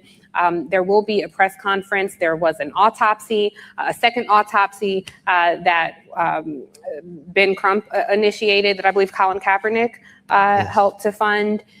There were questions around that. And so please, I encourage credentialed media to please go to the press conference, and the access for credentialed media will be on the NABJ app for more information. So I don't want you all to think I didn't have more questions, but I passed the baton to you all to go ask all the additional questions. And I just want to thank all of you all sincerely for being here. And I want to thank you, NABJ, for being such an attentive audience. Please welcome back to the stage NABJ President Aaron Haynes. You want to do photos? You were so great.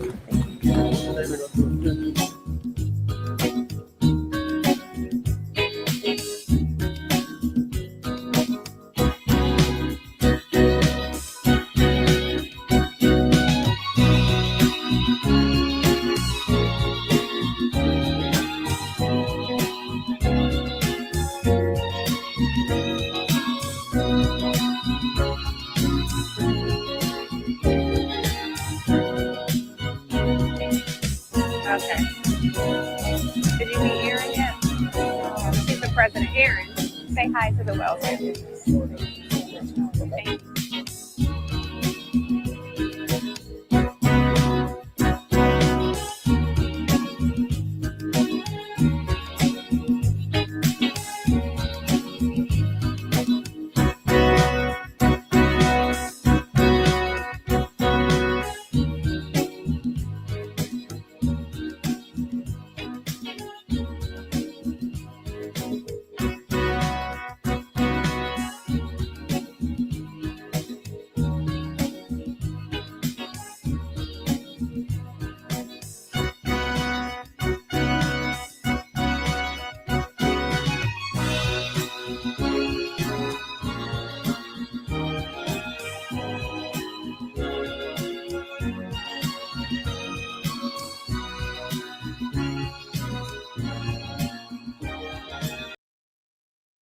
Okay, y'all. So we're going to pause there. Wow, that was an awesome press conference panel. And we are definitely probably not like right now or today, but we're going to revisit that because it was some information that was new to me that was stated by Nolan's parents that we hadn't heard before. And so I know when we're hearing it the first time, we're just trying to keep up with the comments, keep up with kind of what they're saying. But then we got to go back and process that, y'all. Some of the things we've been hearing. I told y'all with the whole Warren lies, he lies so easily. He was lying about standing up and sitting down on a boat. Okay. If you lie about simple things like that, now we're finding out he was the one allegedly that put out about the black shorts. Now I'm starting to see who was giving information to the MDMR about the heavily intoxicated part too, y'all. I had already clocked that though. I said someone purposely contacted them and they had put that on a report before they even found Nolan and before they even did a toxicology report. It was a setup. It was set up like that. And now by her saying, because she was putting that out there that it was black shorts, because he told her that, okay, then the girl sent the picture saying, no, it's not black shorts, because they were watching her page as she was updating. This is what shorts he had on. They sent, the girl sent that picture showing the blue shorts. So she had to go back and correct it. Yes, God bless that family.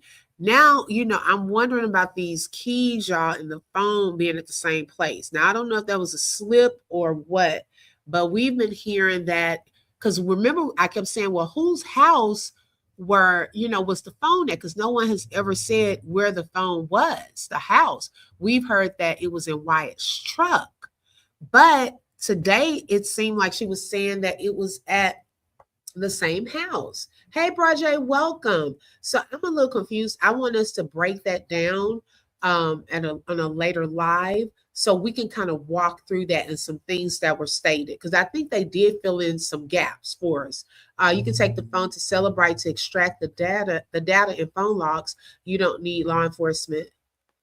But they've already explained why they want to do it as a joint effort. Yes, they can do that themselves, of course, but they want this to be a joint effort. They probably already have their data. They're saying for the sake of not just turning it over, they want to make sure we're checks and balances. Okay.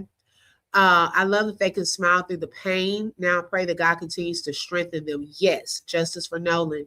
They said no foul play was suspected, but there will be further investigation. Right. Okay. That's probably not all they allegedly were providing. Okay. Right. Oh, no sound. Can y'all hear me now? Oh, yeah. Right, HGY. Put a 1 if you can hear me. I just want to be sure. Someone said no sound. Oh, okay. You can hear me? Okay. He called the Coast Guard after talking to mom. And I think that they saw her calling that phone too. Now, I don't know if it was really in Wise Truck. Did Tashima see him get it out of Wise Truck or did he tell her it was in Wise Truck? Because I'm questioning everything Warren says, y'all. We're hearing too many lies. Okay. Did Tashima see them get it out of Wyatt's truck? Or was that phone somewhere already where they saw Christine kept calling, then he called her? Okay, come on now. I'm starting to see some things differently now. I'm just curious. I'm just asking questions. Okay. Let's see. Nolan's dad went to get the keys. Yes, he just said that. Okay, thank y'all so much. Let's see here. Okay, thank you, Shelley. Christine would be, I believe, 40 years of age next month. She is now a nursing practitioner for about how long now? I don't know. No, it was someone that usually comes in here. She said she can hear now. Let's see here. The issue is the police don't seem to be interested in uncovering evidence that suggests this case is something more than an accident, right? She couldn't know where they got it because she asked them did they have to go to Horn Island to get it. Oh, that's a good point, Smiley. That's a very good point. So did they just tell her, oh, it was in Wyatt's truck? Okay. Right. That phone was pinging when Nolan mom was calling, plus phone will trace the movement as well. Yes. Wow, y'all, this is quite interesting. Some of the things that we just heard. Wow. Warren did too much. That's why he's suffering the most. He lost all the weight. Yes, he's lost a lot of weight. I would have his phone completely gone through with forensics from top to bottom before I handed it over. Right, old dude? Exactly. Yep. She can only go by what they said. Yeah. They're about to have that man working overtime, especially after this came out. SGY, they got to go back and backtrack. Cover up what she's. Ooh, okay. You can't say I trust Javon's mom because she's trying to save her son. That's true. How was she supposed to talk to Nolan and they had the phone? That part, Becca. That part. I'm glad that the parents cleared up a lot of lies that were put out by some. Yeah, King Black, I agree. I definitely agree. Oh my goodness. And see how it was on the report, an unknown girl, right? Well, my thing was when she contacted Nolan's mom,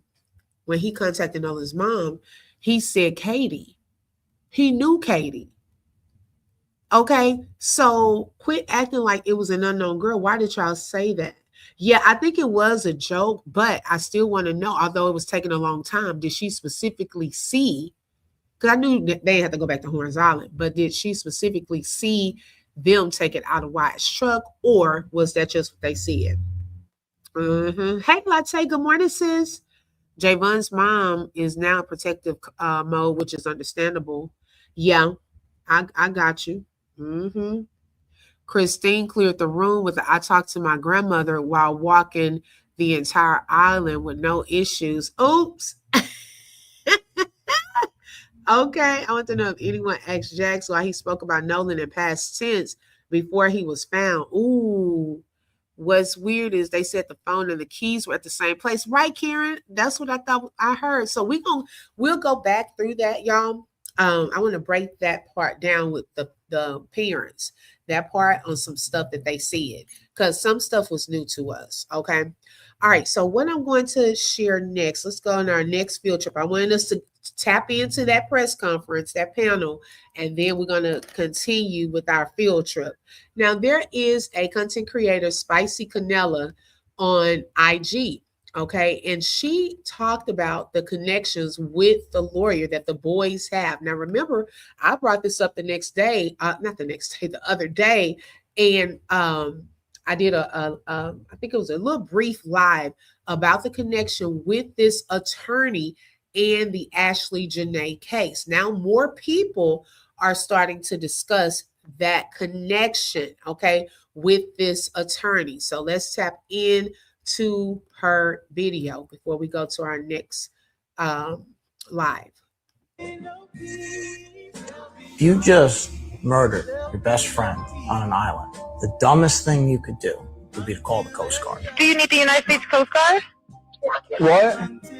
Do you need the United States Coast Guard? No, we do not need that. I want to give the family space and time. They're still processing this tragic event, and all of Nolan's close friends. But we're still waiting for 100% confirmation. I'll assure you that the Jackson County Sheriff's Office, we're looking at this whole case just like we would any other case, and we're going to be as thorough. Sheriff Ledbetter tells me that even with the autopsy scheduled for tomorrow, he doesn't believe that there were any signs of foul.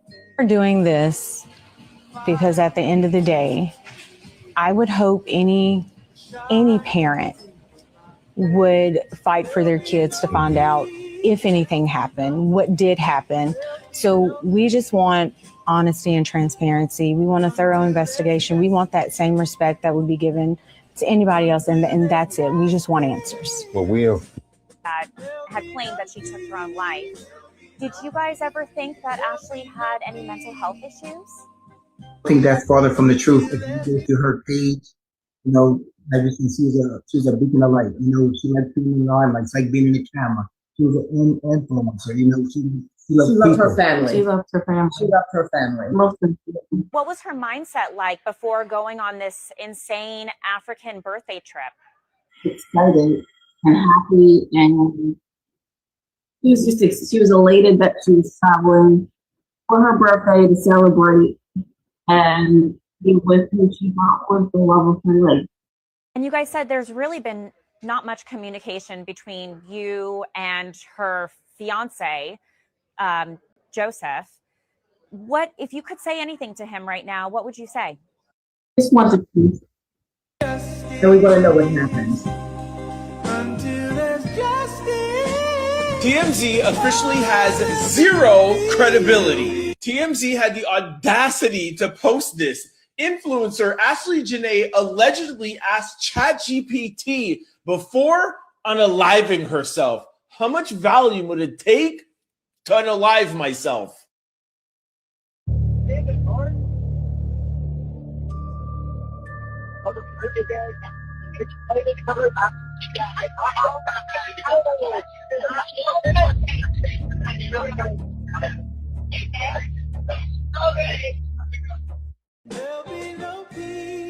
Okay. She was showing the connection and the patterns. Okay. When this attorney, Edward, gets involved, there are give, send, go accounts. Okay. There was a foundation set up in Ashley's case. Almost the same, y'all, patterns with that. This family, they were looking for answers as to what happened to Ashley Janae. Joe McCann, hey, he was coming with a lot of, missing in action, inconsistent statements and things that just didn't add up. Same with Nolan, his family, his parents, they're looking for answers. And then here this attorney comes, like when people start talking about these cases and really highlighting things, this attorney entered the chat, okay, and was taken up on behalf of Joe McCann in Ashley's case, and now these boys in Nolan's case, okay, and some of the same strategies. Joe was lying.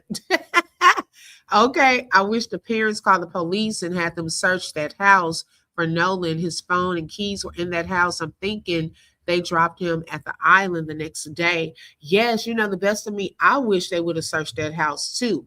But see, the thing of it is, they would have had to have gotten a search warrant and all of that before they allowed them to do that. You see what I'm saying? So I don't think it could have been something that night, but definitely I would have tried to see if they could go and search that. Okay. Now, speaking of lawyers, y'all, now I can't watch too much of this because the gaslighting was unreal. I couldn't even type fast enough in this chat yesterday. I saw some of y'all over there. The chat was going so fast. Oh my gosh, I couldn't even say hi. But it was so much they were saying that I got my own platform. Now I can pause it and talk my noise. They couldn't hear me through her through her chat. But child, the audacity. Oh my gosh. These are the two attorneys that are working with the boys. They showed up on Nancy Grace. Now, Nancy Grace, you know, she was trying to stand on business too. Okay. Some of the things she said I didn't agree with, but she was not letting them just get away with the things that they were saying. So she was giving them some pushback. They could not search someone's home without a search warrant. Exactly. Let's see. You don't trust them, Lighthouse? Okay, you saw me in there, Karen. Girl, I was so mad. I had to get out of there. I watched the tail end. So this first part I didn't see. So I was going to show a little snippet of what these attorneys had to say on her platform. Nolan's friends' lawyers fight back. Who's telling the truth? They think they know, but do they? I'm Nancy Grace. This is Crime Stories. I want to thank you for being with us.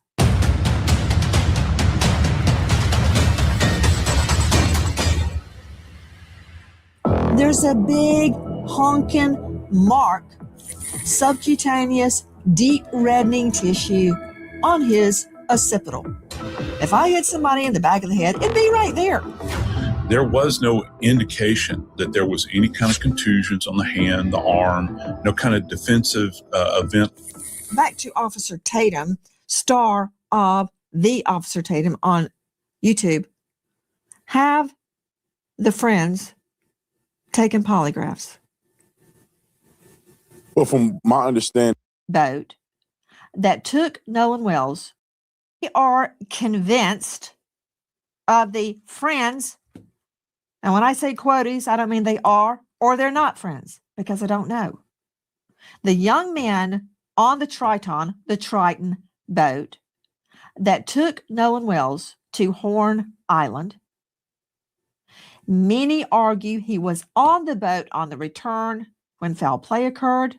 Many argue he was not. In fact, the timeline has blown up because there are reports that Nolan Wells was seen on the island after the friend's boat left, which would exonerate them. Is that true? I don't know, and I'm trying to find out. For me, nobody's guilty and everybody's a suspect because we don't know the truth yet, but we will. Joining us tonight, Tyler Cox, the lawyer for several of the young men with the law firm Taylor and Cox, him being the Cox. Also with us, another veteran trial lawyer, Edward Pulsick, attorney for the boys as well. Actually, they're not boys. They're adults in the eyes of the law due to their age. Gentlemen, thank you for being with us tonight. My first question to clear up this matter, have your clients taken polygraphs? First to you, Tyler Cox. Nancy, my clients have not taken a polygraph test. And I can tell you why. Because any lawyer worth their salt is going to tell their clients not to take a polygraph test under any circumstances. Two of my Now, didn't the officer Tater Tot say that the boys took a polygraph test? Who started that? Okay, so he is clearly saying that they did not take a polygraph test. Clarinetta said, now the smaller one has put NG on the sue list. NG, I have to think who NG is. He's cursing her out. Says she better hope no one dies because she will be going to jail. What? Oh, really? Her. And why would they search when they already know what's happening, maybe in on it and are covering it up? Lose-lose situation. Okay. Let me continue. clients went in and made statements with me. We're not going to I'm not going to do a polygraph test because, one, as you know, they're not admissible in court. And so it wasn't going to be admissible anyway. You should never, ever, if you're a lawyer, allow your clients to take a polygraph test. Now, we allowed investigators from the jump to have access to their phones, their Life 360, everything. We have cooperated implicitly every step of the way. But no, they didn't take polygraphs tests. But what I'll tell you is one of the other boys, who I won't mention their name, but I'm sure that you've heard, took one.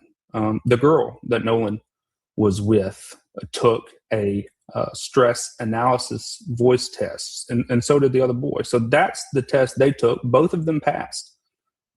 And so, again, no lawyer worth the salt is going to tell his clients to take a polygraph test or anything like that. I would like to corroborate part of what Tyler Cox just said. Any defense attorney, whether they're convinced, truly convinced their client is innocent or guilty, they're not going to allow a poly. I've never seen that. I've had a couple of lawyers, maybe 3, in all the years I practiced, all the people I put behind bars, consent before trial to a poly. 3. And they were all criminal cases that carried severe penalties. So what he's saying is true. Even if you think your client is innocent, very rarely will you see a defense lawyer say, sure, take a poly. However, I disagree with you regarding their admittance into court. Polygraphs are allowed in civil trials. O.J. Simpson, he flunked horribly. And if both sides stipulate to the polygraph's admittance before the polygraph is taken, it can come into a criminal trial. The reality is that never happens. That never happens. Right. At the time that we first cooperated with police, the first very week, the days after, just 1 to 2 days after the disappearance of Nolan Wells, we're not thinking about a civil suit. We're not thinking about that. We're thinking about how can we provide as much information to authorities so that they can find Nolan Wells. And it was not until after we spoke to officers and investigators that Nolan, unfortunately, his body was found on Horn Island, washed up. And it's unfortunate. And I hate that for Nolan because by all accounts, he was an incredible person. He was just truly remarkable in almost every sense of the word. But I mean, we're not thinking about a civil suit at that point in time. We're trying to help authorities find her friend, who we can't find either. Edward Pulsick joining us in addition to Tyler Cox, both of them veteran trial lawyers. He is with Taylor Dykema. Edward, how did you get involved in this case? Well, I'd rather not talk about that. I can just tell you this. I can tell you that it was through a friend of a friend. You're kidding, right? You're kidding me. Because when you tell me I'd rather not answer.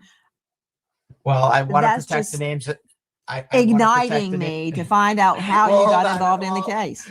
Well, hold on. I can tell you a little bit more. I can tell you this. I can tell you a close friend who knows the Ocean Springs, Mississippi community very, very well, is from the area, connected me to a friend of his. And then I found myself speaking to Tyler here. And Tyler and I instantly became very close friends. We both have blue pickup trucks, so now we're the Blues Brothers. We just became very close. We hit it off.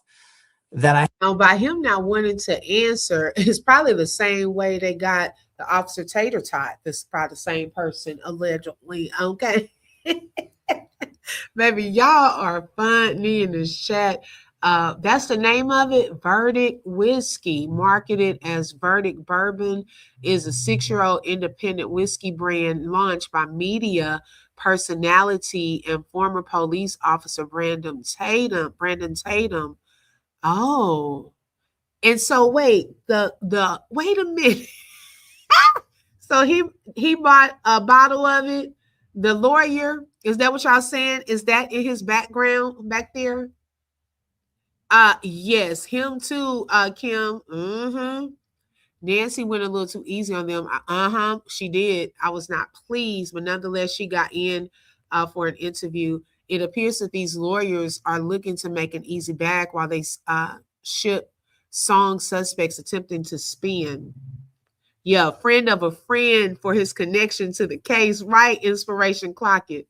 He means the governor, maybe, in my opinion. Okay. Blues Brothers like cops bleed blue. I don't want to answer, only to answer. I believe this case has more lies and secret lives of everyone. I think so too. Yeah, neither one can speak directly to her. They acting like kids being questioned by the principal. Right, Nika? Okay. Hey, Ann, welcome. Thank you for tapping in. Have the opportunity to speak to Warren, speak to Morgan, speak to Jax, and we hit it off also. And I immediately realized these are incredibly fine young men. I realized right away I wanted to help them out. Ed, to you and Tyler. I'm not saying they have lied, and I'm not saying they haven't lied. I don't know. I have no reason to disbelieve your clients or to believe them. But you do know that people can look you right in the face and lie through your teeth, and you believe them. I've done it. He does. I've had witnesses that I found out were. I mean, his boss does. His other boss. Okay, come on now. Now, wait a minute. Inspiration said former prosecutor found out he isn't licensed to work in Mississippi. So why is he there? You know what, y'all? This is a game to them. It's a whole circus. Okay. See, he probably there to go. That's why he was dressed like that during that interview. He probably there to try to put fear into people, to be like he's standing alongside. But see, the Cox lawyer is the one that can practice there. So he probably just working alongside him, but not necessarily able to do anything to anyone there in Mississippi. Okay, allegedly. Okay, if that's true. Wow. Yep, they marketing Carl Cox and Brandon's Verdict whiskey during all this is diabolical. Oh, see, I didn't even pick up on that. Yeah, they're very deflective. Hey, Candy Girl Pink, welcome. I agree. Hi, Lunatic Menace. Thank you for tapping in. They wanted to talk to NG to test the waters for court. Oh, you clocking it is given have and have not. And we all know Hannah won in the end. So they need to tread lightly. Okay. Wow. I said Nancy's premiere in the chat that he gives Better Call Saul vibes. Okay. Kim said both have the last name Cox. They tied in. Who has Cox? No, his is Palzik, the one on the bottom. In other words, Nancy said, all y'all lying directly to her face. That's what she's saying. He's there to intimidate the social media influencers discussing the case. Right. Because that's what he did for Joe McCann.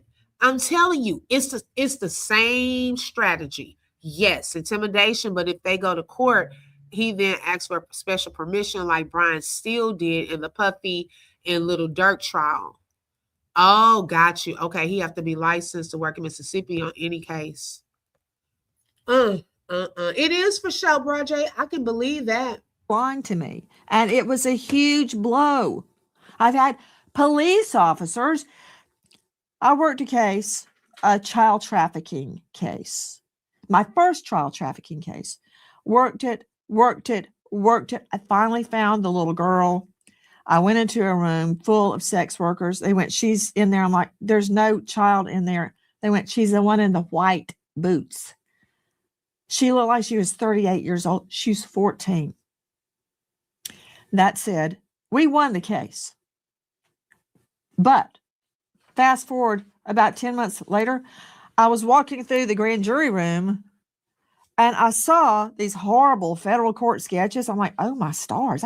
Is that who I think it is? It was my vice cops. They had been stealing from dopers and they got indicted by the feds. And I had been out on the street with them every day for months trying to prove a child trafficking case. So just because somebody tells you the sky is blue does not mean the sky is blue. You do know that, right? Well, I can tell you this: they were off Horn Island at 4:30 p.m. on July 4th, and Nolan Wells was seen alive. Now we're getting somewhere. How can you prove that to me other than them telling you? I assume you've got GPS tracking and the call to CTO. We have witnesses among other things, but I can also tell you this: they were off the island at 4:30 p.m. Y'all, I'm sick of this. Okay. How do you know though? Everyone's so stuck on this. So they saw Nolan last at 3. It started there. Okay. And then they got off the island at 4:31. There's a whole hour and a half time in between that. It's so many other things that transpired. They want to make sure they stick to a certain time without giving any details or any information. If there was a witness that saw Nolan, that witness would have came out over a month ago saying, no, Nolan was there. We saw XYZ, knowing that this was a whole investigation. Is given that y'all found somebody allegedly and probably to say, hey, can we give you something? Can you say you saw him there or something? See, all of them that were there probably have some type of pictures. A lot of people in that area that were on Horn Island been holding back, okay? They probably have pictures, just like the drone pilot that was going around with that drone that day. He probably saw something as well. He didn't post his pictures and things till July 20th. That's odd. Okay. So my thing is, it could just be someone that was there. And now all of a sudden, oh yeah, see, here's a picture. You've been having that. We need to see time stamps and everything on pictures, videos, and things going forward. I do not trust y'all. The way y'all are moving, we need to see evidence and proof. I'm not going by what these boys say, because if Warren and all of them are saying they left at 4:31, then why is his biological mother, his real mother, in someone's inbox with a message saying that they left at 5? That's his own mom saying 5 o'clock, not his stepmom, his mom. So why did she say 5? So is that who y'all going to use? Who y'all using for the witness? I want to know. And we need some timestamps and all of that before we start. Oh, we believe these new witnesses. Child, they are over a month late. And Nolan Wells was seen alive by multiple people at 6 p.m. still on the island. And I'm sure Tyler would be happy to elaborate on that. But this is a no doubt 100%. Please tell me, Tyler. Yes. Because I don't believe any of these people, and I don't disbelieve any of these people. I want to hear about witnesses that spotted him alive after 4:30, because I believe I can confirm the boat left around 4:30. And I'm referring to the Triton. That's the boat they were on. There are a lot of boats. Let's see the video of all the boats out there. So when I say Triton, I'm talking about the boat Nolan was on the way to the island. There's a lot of boats out there and a lot of witnesses too. This is from the Officer Tatum. Okay. There are witnesses placing him there at 6. And I want to be very clear, gentlemen, that I'm not convinced he drowned just because somebody said so. Even if he did drown, that does not mean that there wasn't foul play. Why is that mark on the back of his head? Was he hit on the head and fell in the water? Was he held under the water? Was it an accident? I don't know. But I am very interested in witnesses that place him alive at 6 p.m. Please tell me, Tyler Cox. So Nancy, look, we have had multiple witnesses reach out to us, 2 confirmed witnesses that saw Nolan Wells on the island around 6 p.m. on July 4th, well after the Triton, as you said, left around 4:30. Check this out. I'm going to show you how I afforded this car. Okay, you ready? All right, $118 for car insurance. That's how much I was paying. Okay, I picked. And so those witnesses have went to investigators. They've talked to the police, and they've done what they're supposed to do. We've cooperated 100%. So has Where did they those see witnesses. him, Tyler Cox? Where did the witnesses see them? Do they know him well enough to make a positive ID? Hey, speaking of a positive ID, control room, please pull up a photo that we showed a couple of days ago. There are 2 or 3 women, white females, walking along the beach, as I recall, each clad in a bikini. There is one, I believe, a white male and one black male walking with them. That can you zoom in a little bit? That's not really helping me that much. For instance, did your witnesses know Nolan? Can they identify him? Because I'm looking right at this and I cannot identify if the male behind the female on the white, the female wearing a white hat, I can't tell if that's Nolan or not. It's a very blurry photo. I can't make it out. So, do your witnesses know him? I mean, let me see my guess, please. Mr. Polczyk, Mr. Cox, I know the 2 of you. I don't see both of them. There they are. The 2 of you have tried a lot of cases, as have I. To get in or attack an eyewitness, and it's in the code, the official code of Mississippi annotated. There are prescribed methods under which you cross-examine an eyewitness. For instance, does the witness know the target? Was the lighting sufficient? How far away was the witness? What were the conditions of the eyewitness identification? Was the eyewitness inebriated or high or otherwise incapacitated? How far away were they? Do they wear glasses? It goes on and on and on. It's laid out in the code. Tell me about these witnesses. How do they know it was Nolan? Hey, control room, show me that picture of Nolan on the boat. He's bent over. All I can see are his legs and his behind. The only reason I think that's Nolan is because it matches his swimsuit. Did they see that? How can they identify Nolan? First to you, Tyler. Well, I'm not sure if the witnesses saw that picture that you just put on screen, but I can confirm to you that these witnesses know Nolan. They've known him for a long time. They were able to make a positive ID. And they told that to investigators. They told them that from the very start. Had they been drinking? That I do not know. How are they sure it was 6 o'clock? Look, I'm not saying you're wrong. I'm asking the questions I would ask in court. How do they know it was 6 o'clock? Did they go, oh, there's Nolan Wells at 6 p.m.? Well, I'm pretty sure, Nancy, they were aware of the time. I'm not sure if they were drinking or not, but they're the ones that came forward to police and investigators, and that's their story to tell. What I'm telling you is they made a positive ID on Nolan Wells around 6 o'clock, and they told that to investigators, all while our clients were off the island around 4:30. So we have positive identification on Nolan on the island an hour and a half after our clients left. So, as you know, you see, couldn't answer that question. And check this out. Now, my thing is, if everyone's phones were supposedly on the boats and so forth, how we got so many people that were able to keep up with time? Come on now, it's a holiday, you drinking. Like, what made you think of time? Okay, so he couldn't even answer that. He couldn't answer anything about the drinking part. She was asking some very good questions on that. If Warren says he keeps his phone on board, how does he know? Right, the last time he saw him was 3 p.m. Exactly. He has a clock in his brain that timestamps everything. That part. That's how you know it's Cap and they're lying on some stuff. Okay. I believe the mother who verified the pic was from Albranch, Mississippi. Okay. Now he said around 6 p.m. It's a conflict. Well, since he brought it up, we need positive proof. Exactly.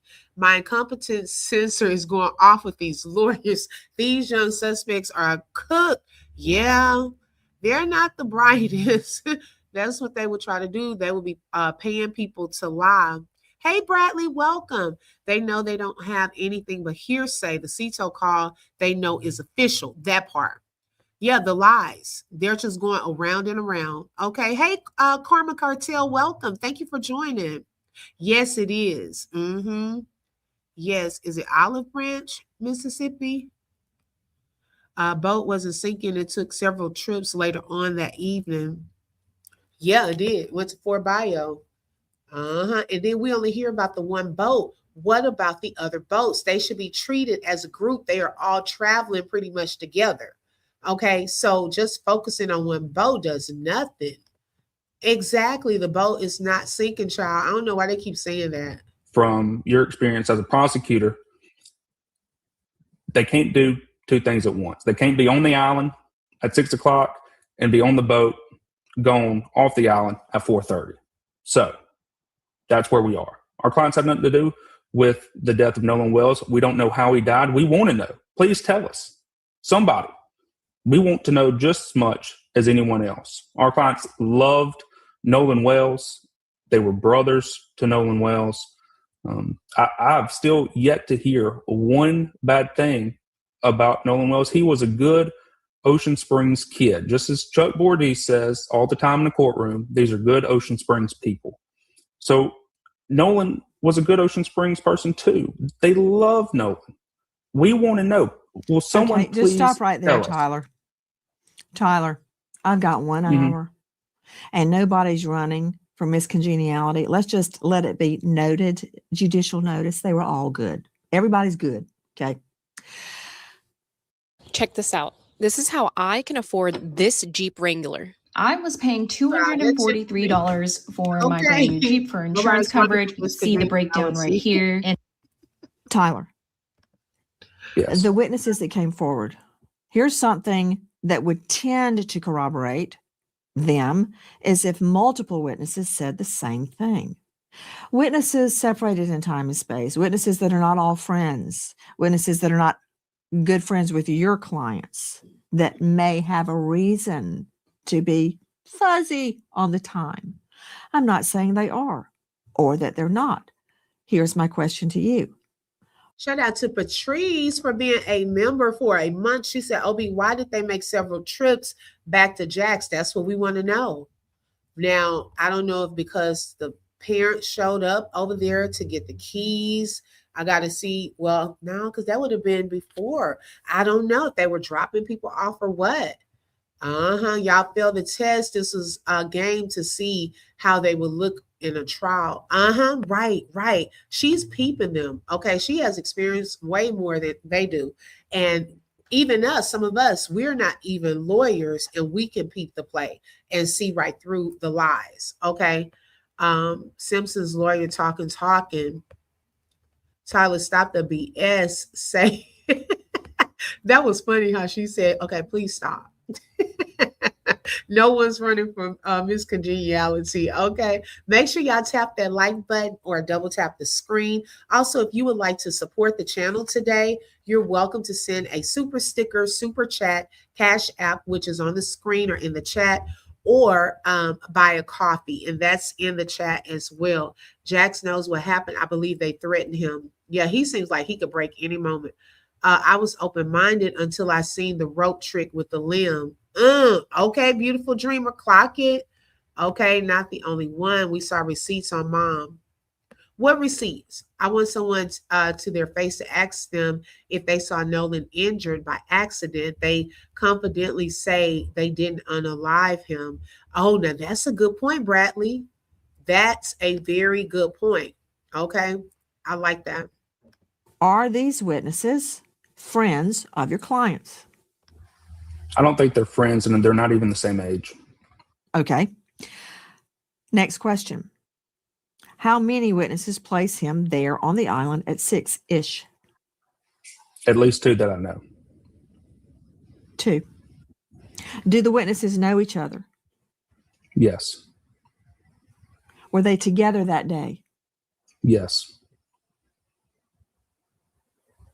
Have they had a chance to discuss their recollections with each other before they came to police? Well, I'm sure they did. Nancy, look, they did what they were supposed to do, and they spoke to police officers. And you know as well as I do that if investigators or a DA's office had any sort of probable cause to make an arrest in a case like this, they would have. Or they may be gathering evidence to make sure they've got all the evidence that there is. I mean, I would wait until I had all the evidence, including a completed autopsy. You know what? I'm going to jump ahead. But regarding the body, regarding Nolan's body, we've heard all sorts of inflammatory things. But the one thing that, well, many things are very interesting and probative. For instance, why was Nolan's neck of so much interest to the original medical examiner that it was removed? His foot wasn't removed. His toe wasn't removed. His ear wasn't removed. Why his neck? The lungs and the neck were removed, which obviously Edward Pulsick touches on COD, cause of death. I understand why the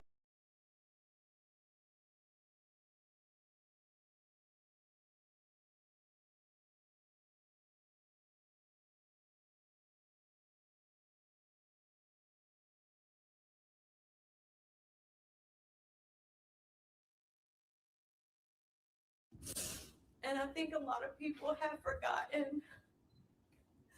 Only thing we want to know is what happened. That's all we want to know is what happened to our son. Because not even my worst enemy, the hurt that we feel daily, the conversations that we have to have, not just with each other, but also with our other children as they are grieving as well. So we ask that everyone, please, next Wednesday, join us in prayer. Oh, I'm sorry, y'all. Y'all couldn't hear me. No, I was saying that we're going to tap into this press conference. We're going to pause there with Nancy because I wanted us to tap into this press conference right quick. For us as a family, but also for everyone out there, but especially for Nolan and the process that we're going through. And again, we thank you so much.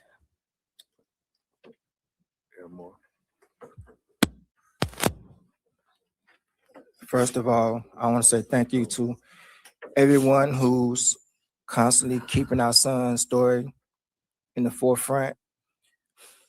You don't know how much we really appreciate that. Nolan brought light to our family. He was the fun in it. And with his birthday coming up, like my wife said, we have to deal with a new normal. Who knows what these years are going to bring, but we know that these years on August 19th is going to bring a lot of hurt, some laughter as we think about memories. But as far as our family, a very big piece will no longer be there. We just want the truth. We just want to know what any other parent would want to know.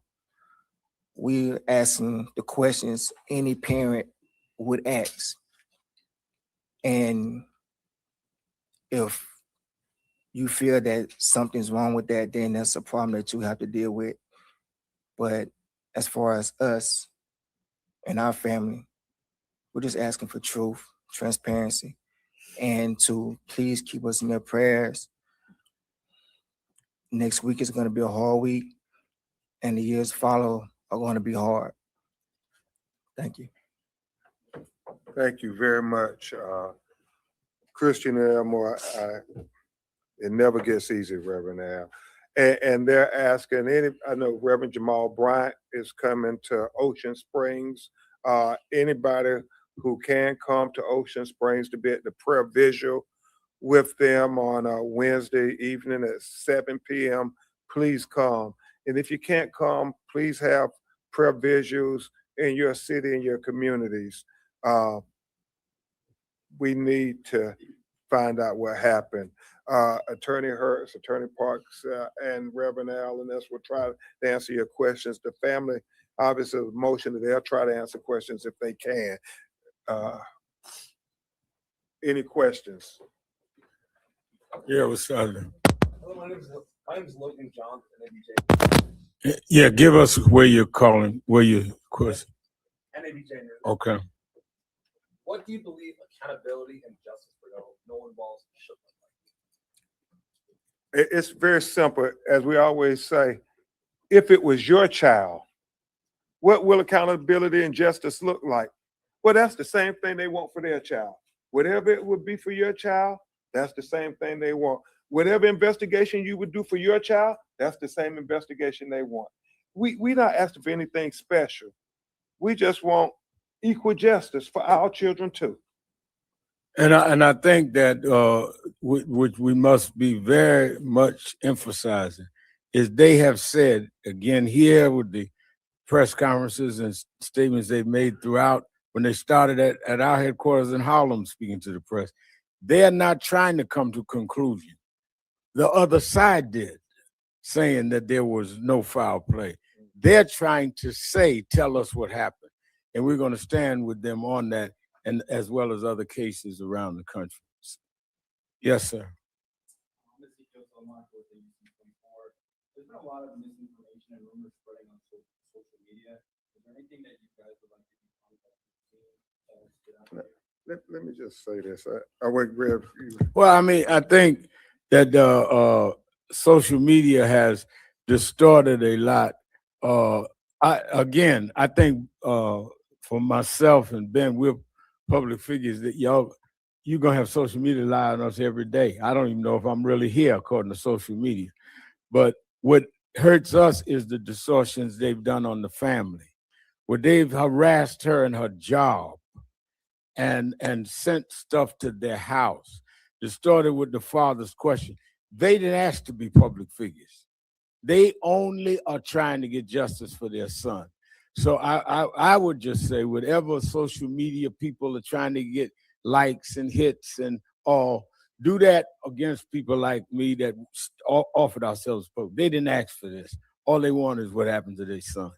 Yeah. And I'll simply say this, because that question has come up, and I released a statement, and I want to be clear about it. We defend the First Amendment rights of content creators reporting on Nolan Wells' case. We stand with content creators, independent journalists, and citizens who are responsibly reporting on the Nolan Wells case and asking legitimate questions in pursuit of truth and accountability. The First Amendment protects robust public discussion on matters of public concern, and those protections are not reserved just for traditional media. We are deeply concerned when cease and desist letters, threatened lawsuits, or other legal pressure become tools to intimidate or silence lawful scrutiny. There is an important difference between knowingly spreading false information and asking questions, examining I want to make sure I get it exactly as we said. Come on, I'm having a, okay. There's an important difference between knowingly spreading false information and asking questions, examining evidence, identifying inconsistencies, expressing opinions, and demanding transparency. Reporting should not be silent. Reporting should not be silenced, and legitimate questions should not be met with intimidation. Those seeking truth and accountability in the Nolan Wells case have every right to continue asking questions and demanding answers, because we are America and we have a right to the First Amendment that includes Black people and all people.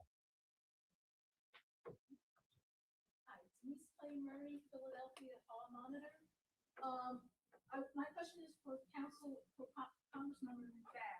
Has the formal request for the FBI from the Congressional Black Caucus been delivered to the FBI, and what deadline have you given them for a response? We've actually we've actually written a letter, a formal letter, and it's already been executed. We've already sent it forth. We are giving them time to respond. We did not give them a specific deadline, but we did say that we are expecting to have an answer as soon as we possibly can.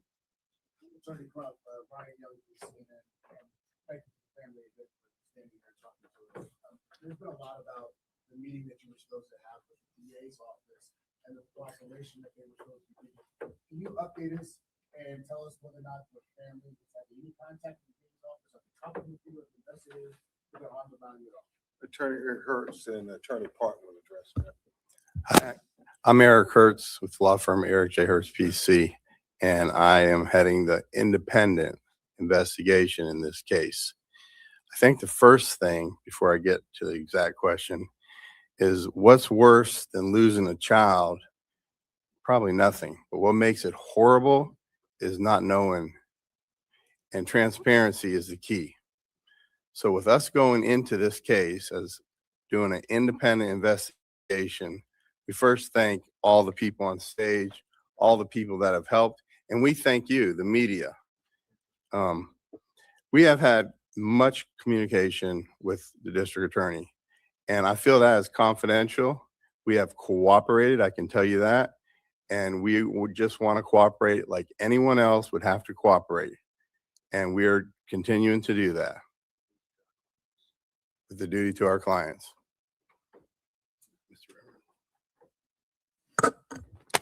So just to address that specifically, you may already realize and already know there was a meeting on July 15th in Mississippi with the DA's office. At that meeting, there were several things discussed about the investigation regarding Nolan Wells and what happened to him. In that meeting, there were several things that were set out and agreed to, and we expect the DA as well as our own team to follow those agreements. Yes, sir.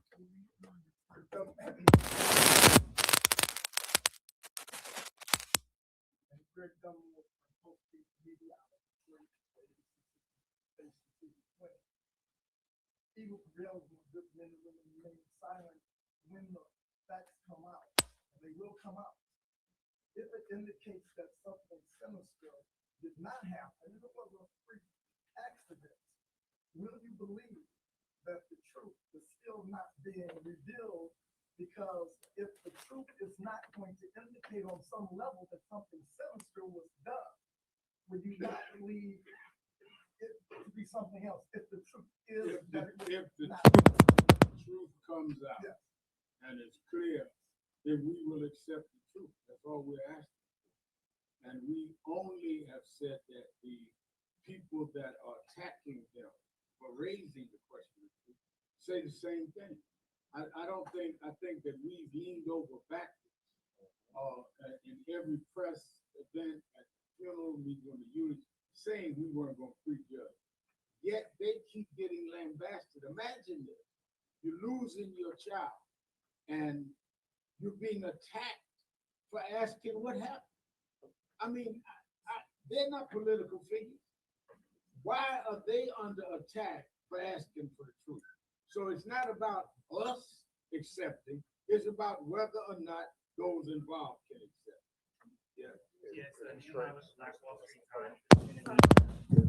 Well, they always try to shut us up. I will not be silenced.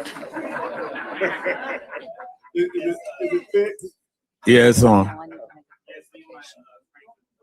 Don't move the mic. Okay. Yes, Nehemiah Frank with the Black Wall Street Times out of Wolf, Oklahoma. Condolences to you both. My question is for Mr. Wansley.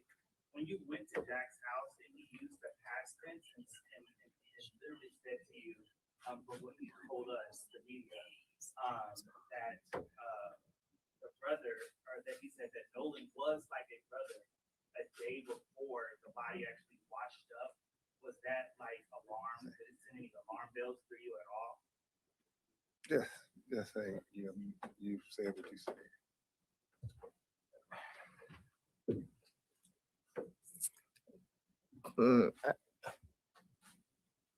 Put yourself in a father's shoes and just found out that your child is missing. The only thing you want to know is where he is. Trying to go back and think about specific words at that moment, I wasn't thinking about that. My mind and my focus was finding my whereabouts of my son. Hey, Tom Jones, reporter for WSB-TV here in Atlanta. I keep hearing about this young lady that Nolan left with. Has anybody managed to find her or talk to her? I think that what we're trying to carefully do is not impugn the investigation. So a lot of what may and may not have happened in terms of the dialogue with the lawyers and the family would not be prudent to testify on WSB Atlanta.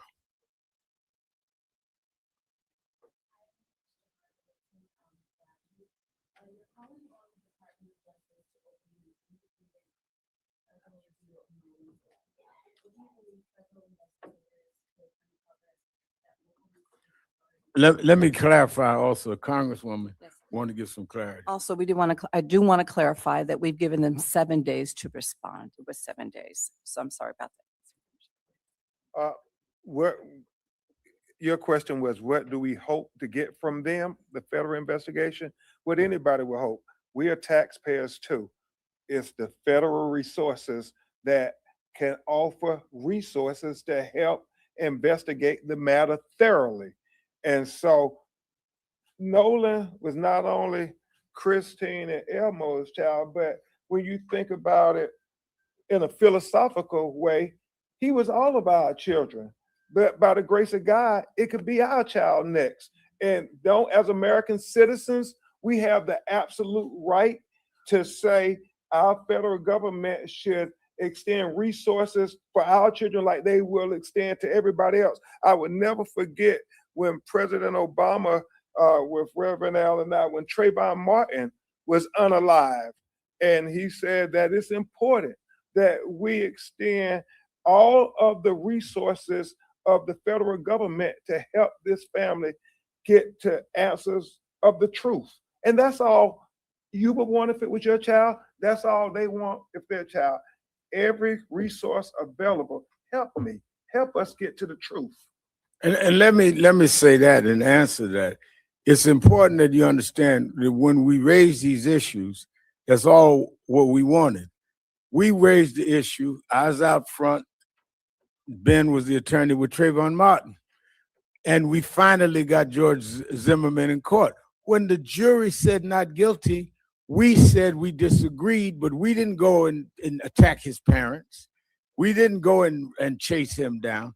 We accepted that. When we had the killing in Missouri with Michael Brown, and President Obama was president, we asked for the federal government to come in there. Eric Holder and them investigated the case and said there was no federal case that they could bring. We accepted that. So don't act like we don't accept it. We accept it when Michael Brown's case didn't go federal. We accept things when they're fair, but we want them to be fair. That's why I said, as the congressman said, they're giving them 7 days. The FBI come back either way, but we want it reviewed by the Congress at some point. I'm on my way tomorrow to Madison, Wisconsin, to deal with Ruiz shot on camera.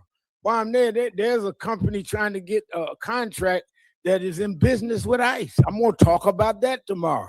We look at it from a civil rights point of view. They're dealing with it from their son. This is fresh in blood. Yes, ma'am.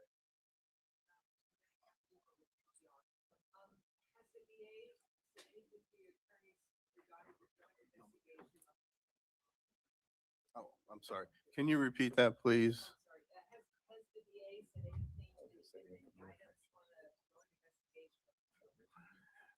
We are in constant communication, and just like anything, like to address the gentleman sitting next to you. What was your name again? Yeah, you get 2 shots. Yeah. Okay. Just to address Greg's question, you know, the truth has to be proven and shown with the methodology, the way they came about. Someone just can't come out and say, hey, you know, I have a Ferrari, and then you believe they have a Ferrari. I don't have a Ferrari. The truth has to be shown. You got to bring them to your garage, show them the title. That's the truth. And yes, we will accept the truth. So the same way with what the young lady sitting next to you is saying, which is we have procedures that the courts require that we as lawyers ethically have to follow in order to turn over evidence. There's chains of custody. There's protected private information. And we are willing, in fact, today, I'm not doing anything the rest of the day, to meet with the FBI and our person to go over that phone. And we've made that clear. So we're ready to do that at any moment. We just want to say one last point on that.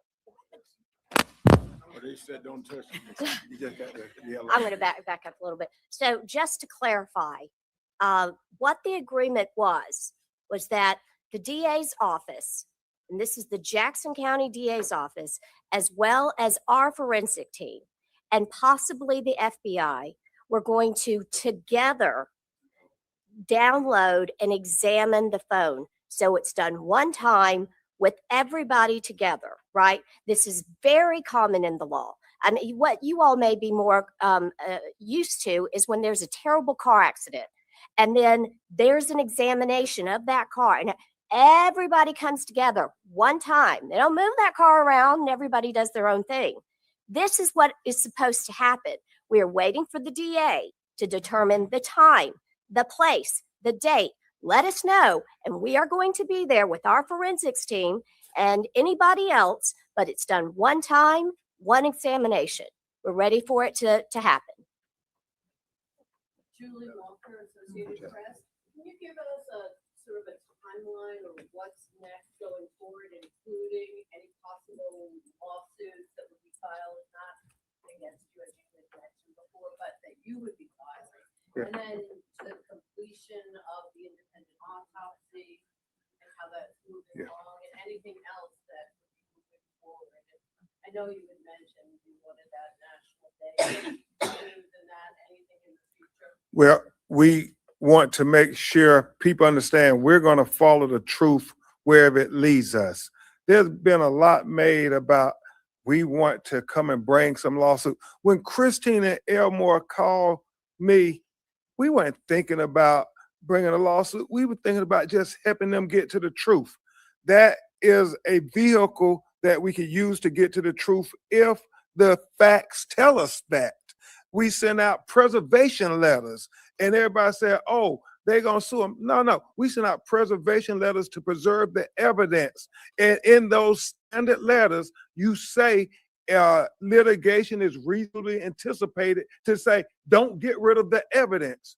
We're on record that we want the truth, the whole truth, and nothing but the truth.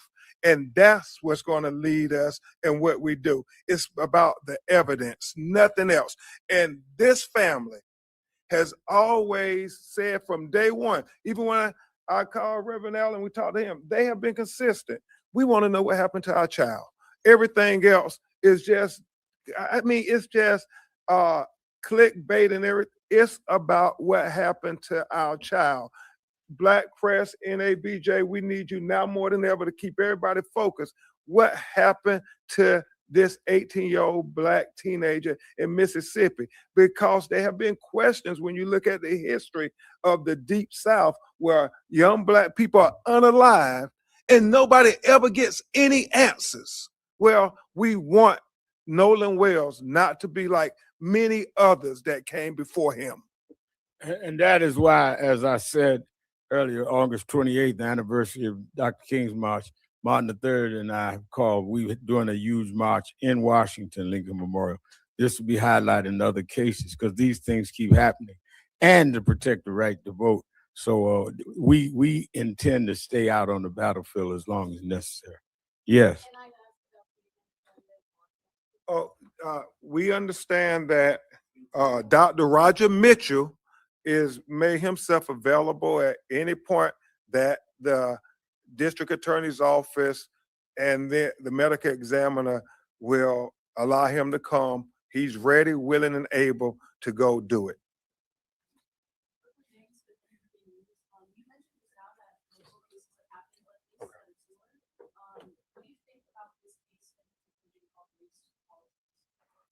About this case in particular, what? I think that the race politics of this case has been the reaction.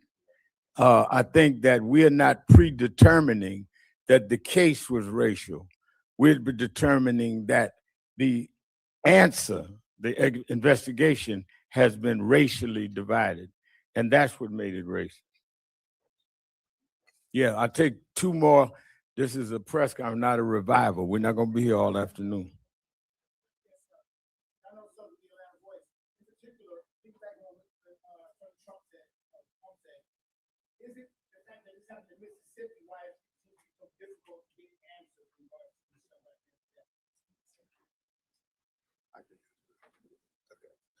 Did you say Trump or rather than Crump? I'm just trying to.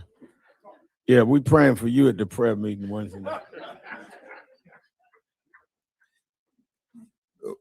I want to keep an open mind. I know there have been several attacks on us just for asking questions, and it's okay.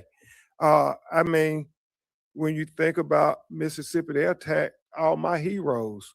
The governor's predecessors, they attack, Ida B. Wells, Medgar Evers, my personal hero, Thurgood Marshall, Dr. Martin Luther King, for saying that we're going to stand up for Black life and Black humanity and the right to Black people to have the Constitution applied to them as American citizens. So I'm unapologetic in my defense of Black life, Black liberty, and Black humanity. God has a calling on all our lives.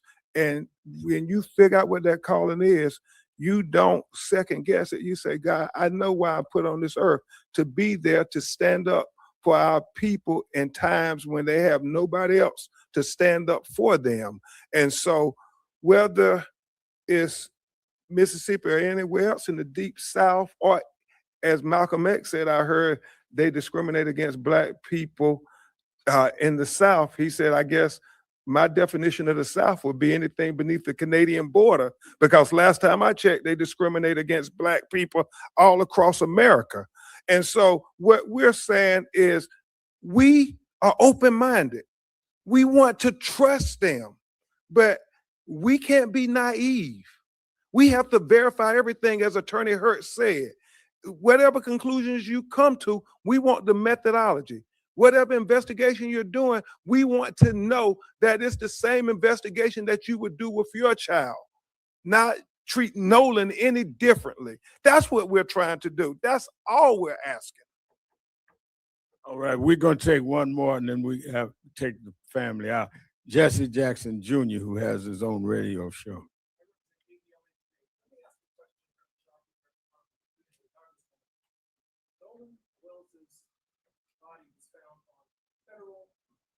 territory, Horn Island, run by the National Park Service. Are you aware of any death investigation opened up by the National Park Service into his death on federal land? First question, actually 2 parts. There have been 7 arrests made for the swimming pool, also run by the National Park Service. Why the disparity between arrests over the reflecting pool in front of the Lincoln Memorial and 0 arrests, subpoenas regarding the National Park Service? The answer, and I have the lawyer's answer, is that is why we've raised it, thanks to the CBC and Congresswoman, to a federal level, because the federal government has to answer those questions of involvement, because Horn Island is federal property. And while they can have a grand jury indict around the reflection pool, then announce they're pulling back the charges, now have with a new special grand jury. They done went to a pool twice and haven't come to Horn Island 1 time, and it was federal property. So I think that the contradiction there is why we keep raising the questions. And also, too, as a matter of record, you know, being in Congress, there is federal oversight. And I sit on Judiciary Committee in Congress. We also have the Senate Judiciary Committee. And oftentimes there are a lot of these kinds of investigations that come before us because we have the authority for oversight. So since this is considered at this point, would be considered something of national federal interest, that is the reason why we're asking for the accountability to make sure that this is not just swept under the rug.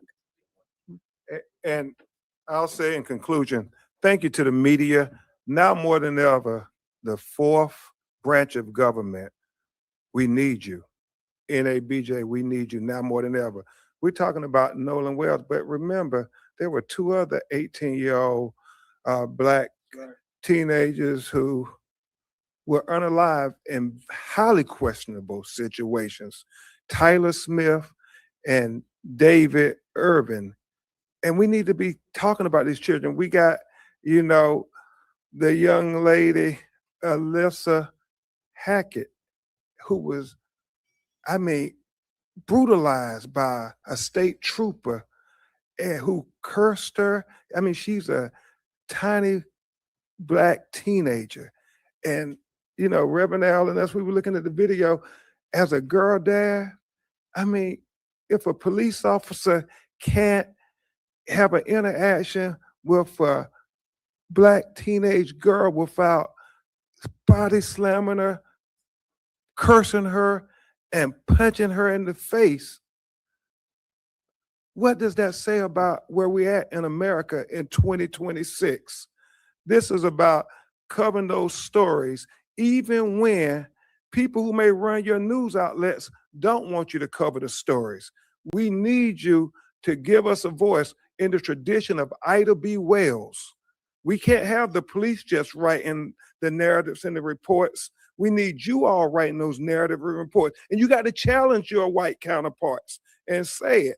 Ida B. Wells said famously, Reverend Al, the killers write the police reports.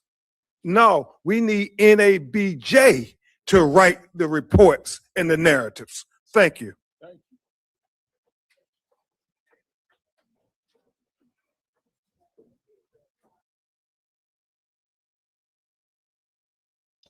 All right. They were speaking straight facts. Okay. Wow. I almost missed that, y'all. Because I was looking for my other video and I said, wait, they're live again. I didn't know they were doing it like right after the other one. So I'm glad we caught that. We need to know the good, bad, and the ugly. Right. Yes. Thank all of the sponsors. I appreciate you, ladies. And I'm going to thank everyone again at the end. Okay. Right. Like I said, I believe they dragging this out to see if Trump gets reelected so they can try and get pardoned. Uh-oh. We have to break that culture. Hey, Stephen, welcome. Yeah, that was good. I'm not sure, Elle. The killers write the police report. Okay, y'all, I cried when I watched the Arkansas trooper punch that girl in the face. Yes, that was crazy. I just could not believe it. History, yes, many disappearing and turning up dead. Right. Right. It's so sad. All right, y'all. So we have our last stop for today, which is a good one. Okay. Also, now remember yesterday, y'all, we were talking about blue shorts. Let me pull up that photo for those of you who may have forgot. Let me find it. Okay, remember the boat photo came out from the Cajun Navy people? And so we were trying to find out who is the blue shorts guy. Well, y'all, last night, Nerdy Pink Panda did a video because I went through the friends list and I sent some things over to the members and I asked them, do y'all think it's the wheel guy? You know, because of the hair. And we had a picture of Will. So I was like, okay, some people thought it looked like Will. But then, y'all, when this new character is about to be unlocked, your mouth is going to drop. Okay, if you are not a member, your mouth is going to drop. Now, some of you may have seen it, but hey, for those of you who have not, let's get into it. Make sure you hit the like button. It is for free. Okay, let's go. Oh, hold on. Give me 1 second. Let me pull it back up. Okay. She was so excited too, y'all. She would be clocking stuff. She said, I've outdone myself on this one. Oh my goodness. Outdone myself because I'm sure you're here wanting my take on part 2 of the interview, but we're not going to talk about that. Trust me, you're gonna want to be sad. Thanks to this interview, I was able to finally, definitively put faces and names together, and then it hit me. We now know for sure that this is Jax, and now we know for sure that this is Morgan. He's literally wearing the same hat and the exact same armbands. So why aren't they on the Triton? A very unique blue swimsuit and an orange and yellow swimsuit. And now, thanks to Officer Tatum, we finally have a very clear video of. Okay, and that was a good point. And I think someone else asked that question earlier too. Why were those boys? Because they're in the interview, right? So why again are they in the interview and not the ones who were on the actual boat? So where were they? That's another good point. Yes, she is spot on, sis. Yes, she really is. We have to be, they're going to go get these boys. Okay, Destiny, don't expect honor from Trump. I remember after the Central Park 5 were exonerated with evidence, Trump still stood on his BS. Oh, yes, I do remember that. I do remember that. So, yeah, she brought up a very good point that these boys were not shown in this photo right here. Okay, so thanks, Officer Tater Tot. I'm calling for the Cito, and I don't see an orange swimsuit anywhere. I don't see a paisley swimsuit anywhere. So where are Jax and Morgan on this boat? We see what looks like Jax cuddling up to Katie on Bart's boat. So is this Bart over on their boat? Because here he was in that video handing out beers from his boat, and the sunglasses and the hat look the same. But what if it's not? Just stick with me. I'm going to come back around to it. Because now I want to talk about Warren's 17-year-old brother, Carter. Carter, who we know got into a fight with someone and put someone in an armbar on the shore. Carter, who Warren said he told to come over and hang out with all of them and chill out. Carter, who practices Brazilian jiu-jitsu. Notice the hand placement. And if you're like me, I had to go look up and see what an armbar exactly is and how it is done. And oh, look at the placement of that arm. Yeah. Now this seems to me like it definitely could be Carter. Picture. Wow. So remember the other day, because we were talking about this fight and I had to look up what an armbar is too. Okay, you want me to go back? Okay, I'll go back. I had to look up what an armbar was too. And I said, wow, were they out there doing some jiu-jitsu? Oh, it's hard for me to say that. Jiu-jitsu moves and MMA moves and so forth. And then also something else we were trying to figure out was how many brothers did Warren have out there? Well, it looks like there were multiple brothers. Okay, he had Carter out there and Morgan was out there as well. Okay, so I'm like, wait a minute, now that's making more sense to me because I'm just thinking it was one brother out there. Okay, so I'm gonna rewind just that little part because she is going through this. This is the Carter brother. Okay, so let me rewind that little part. Look the same, but what if it's not? Just stick with me. I'm going to come back around to it because now I want to talk about Warren's 17-year-old brother, Carter. Carter, who we know got into a fight with someone and put someone in an armbar on the shore. Carter, who Warren said he told to come over and hang out with all of them and chill out. Carter, who practices Brazilian jiu-jitsu. Notice the hand placement. And if you're like me, I had to go look up and see what an armbar exactly is and how it is done. And oh, look at the placement of that arm. Yeah.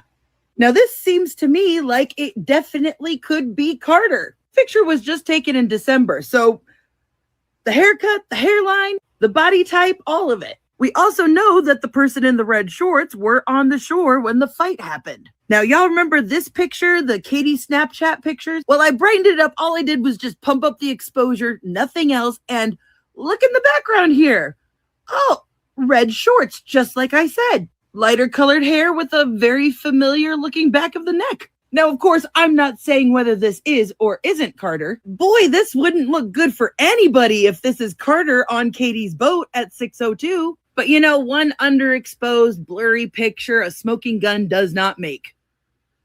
Unless somebody with a very unique haircut and a very distinct piece of jewelry happens to show up in one of these pictures. Because Mullet Boy here has always bothered me because for some reason he's wearing what looks like jeans. Not saying they are jeans, just can't definitively prove one way or the other whether they are or not, or if it's just the design of the swim trunks. When I went back through some of the photos I had collected of Bart Jr. to try and figure out if this was him or not, I found this picture I had archived. Thanks to the tattoo in this picture, which is the reason I screen grabbed it, that's why I'm like, I don't think this is Bart, because I feel like I would see the tattoo there, but and mind you, this picture is a couple of years old, but I just kind of wanted a timeline for this tattoo for identification purposes. And then I stopped getting distracted by the tattoo on his arm, and I looked at the bracelet on his wrist. Pretty unique set of bracelets, right? I mean, hopefully by now you've figured out where I'm going with this. Why, what a unique set of bracelets. So between the mullet and these bracelets, someone may come to the conclusion that Katie and Bart were on a boat together. Uh-oh. Wait a second. What? Wait a minute. So she has found the bracelet on another picture. Now, I don't know what this bracelet symbolizes, but she saw on Bart's arm the bracelet similar to the guy. Now, remember, Katie had shared these pictures, right? Okay, and there's a guy with his arm up in one of the shots. And so she looked at the bracelet on his arm, and then she caught that same bracelet on Bart's arm. But this showed that Bart and Warren's brother Carter would have allegedly been on the same boat as Katie. Remember, they said Katie was supposed to go back, or, you know, that's one reason they knew Nolan wasn't with her. She was going to the party too. Okay, I never knew that this person with the cap in that photo could allegedly be Bart. And she caught it based off the braces, but she's going to also explain something else as to why that could possibly be him. Maybe not Bart's boat, because after all, they're claiming that this boat belonged to a Marty McGrath, who's the one who came and got people. But if that's Bart here, then who was driving Bart's boat? Did you guys know that Bart has a younger brother?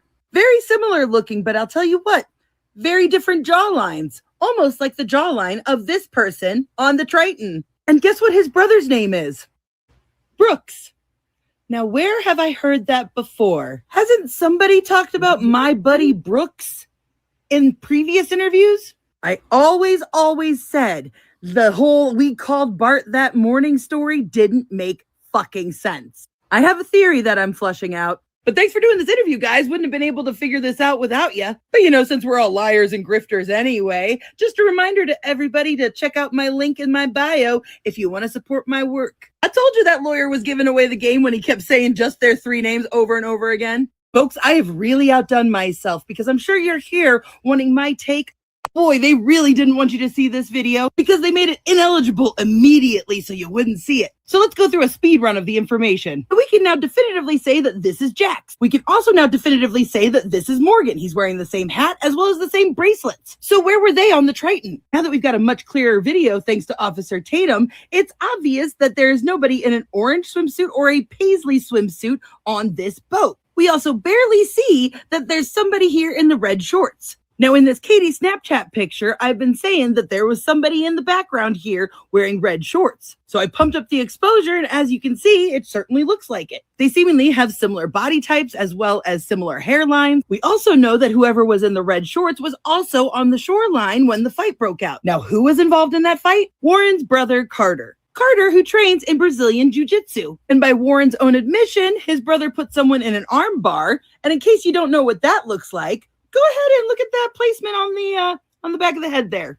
Spot look familiar? Given Carter's height, build, body type, this looks like it could be him. But one blurry, underexposed picture is not solid proof of anything, right? But we know Warren grabbed his younger brother and had him come over, hang out with them on their boat as they were sinking or whatever. And it would be pretty bad for their case if this was Carter on the Triton and then on Katie's boat at 6 o'clock. But now my attention turns to this person who a lot of people think is Bart. But in his hand, he is holding a cell phone. So I thought, why would Bart jump from his boat to the other boat holding a cell phone when other people have cell phones in their hands while Wyatt is on the phone in the picture? So while I was trying to compare pictures of Bart to the person on the boat that I can't identify, I found this picture with him with a tattoo from about 2 years ago. And it wasn't until just today that I stopped looking at the tattoo and I started looking at his wrist. Because someone in the background of this picture has always stuck out to me because my instinct always was like, is that Bart? Bart seemingly has a pretty pronounced mullet as according to this picture.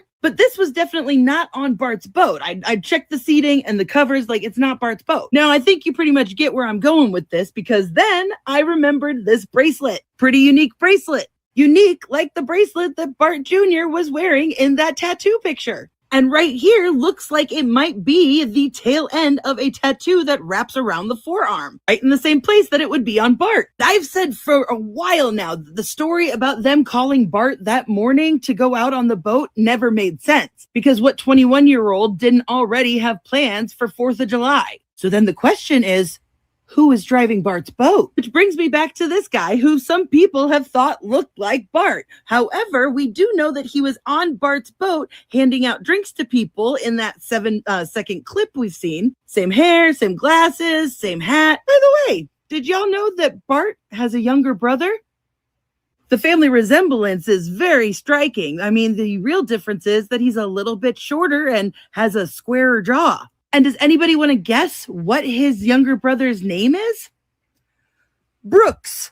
Now, I seem to remember, and I can't remember exactly the context, a certain somebody talking in an interview about his buddy Brooks. Here's your reminder to check out my bio if you want to support my work. Boy, they really didn't want you to see this video because... Okay. Y'all, what do y'all think about that? This is too much. It's like so many people were there that we had not thought about. Detective London said those younger brothers were jumping Nolan. In my opinion, hey, girl, what was going on with that? Wow. And people want to keep saying Nolan's stepdad. Now, who is that baby's pappy? Okay. That's what I want to know. Okay, well, somebody had to call grandpa. I think so too. And see, they had phones in one. That boy had the phone in his hand too. So it seems like the picture that they took included certain people. Everyone else would have been on the other boat. You see what I'm saying? Like that's why I thought it was staged as well. Everyone that was in that picture was not necessarily everyone that went back on that boat. And a lot of the action seemed like it was taking place over on Bart's boat. But remember in another video, she stated that Katie went back on some other lady boat. Okay. So that she's saying that could be the boat that Bart and Warren's brother Carter could have been on that boat with Haiti, and they were all traveling in that direction. Bart and Warren protecting their brothers. Now my question, which one possibly unalive Nolan? Ooh, Angel. Oh my gosh, girl. Look, zap yourself. Okay. Clock it and zap yourself. Oh my gosh. Man, she really be on spot. She does. Pink Panther is getting to the bottom of all of our questions. Exactly. Warren is such a liar. His buddy Brooks, knowing it was his brother. No, is Bart's brother, Karen Michelle. Yes, that's Bart's brother. Get through with the investigation. They can go on and make an arrest. Right. Yeah, I love how she makes connections, because I was looking at that late last night. I said, wait a second, what? So when Barb was saying my buddy, he was talking about his brother Carter. Now wait, y'all, don't get it confused. Carter is Warren's brother. Bart and Brooks are brothers, okay? Just so y'all don't get confused. For boats, 30 people, Nolan fighting, but his life messed up. His cell phone, Nolan got her bad, right? Yeah, I think it's a stage picture with the old Navy poses. Okay, you meant Warren. Okay, yeah. Obi Warren said him, his stepdad, mom, Ricky, Jackson, Brooks went out looking for Nolan. Yes, that's the friend. So that's Bart's brother. Now, who's Ricky, I wonder? Yeah, he kept saying his buddy Brooks.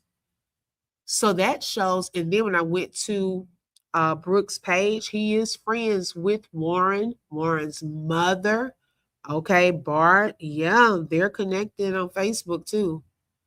I just have one question though. Why wasn't Nerdy Pink Panda on the list? Well, she said they probably don't want to mess with her because of a lot of things she figured out with the Epstein files. I guess she clocks a lot of things with that, and she said they probably didn't want to put her on that list. And some people were saying that list was allegedly fake too. So I don't know what's true or what's not. Child, I ain't even trying to be bothered to have my name on there. I don't even want mine on there. Okay. Yeah. So this is. Y'all, and see now it makes sense as to who was handing out things from Bart's boat. Okay. They were all moving around on different boats and so forth.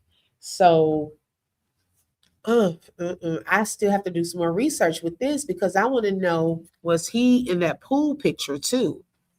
Was he there with them that day? Seems like, in my opinion, Carter choked him with the little jiu-jitsu move, and allegedly it looks like Brooks was likely moving the body in that new photo from the Cajun Navy. Uh-oh.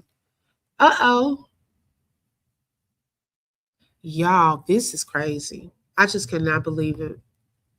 Let's see. Warren did the other day. He had lots of siblings. He said the other day. Oh, okay. And wow. So probably from his stepdad side and stepmom side, he does with the judge. Yep.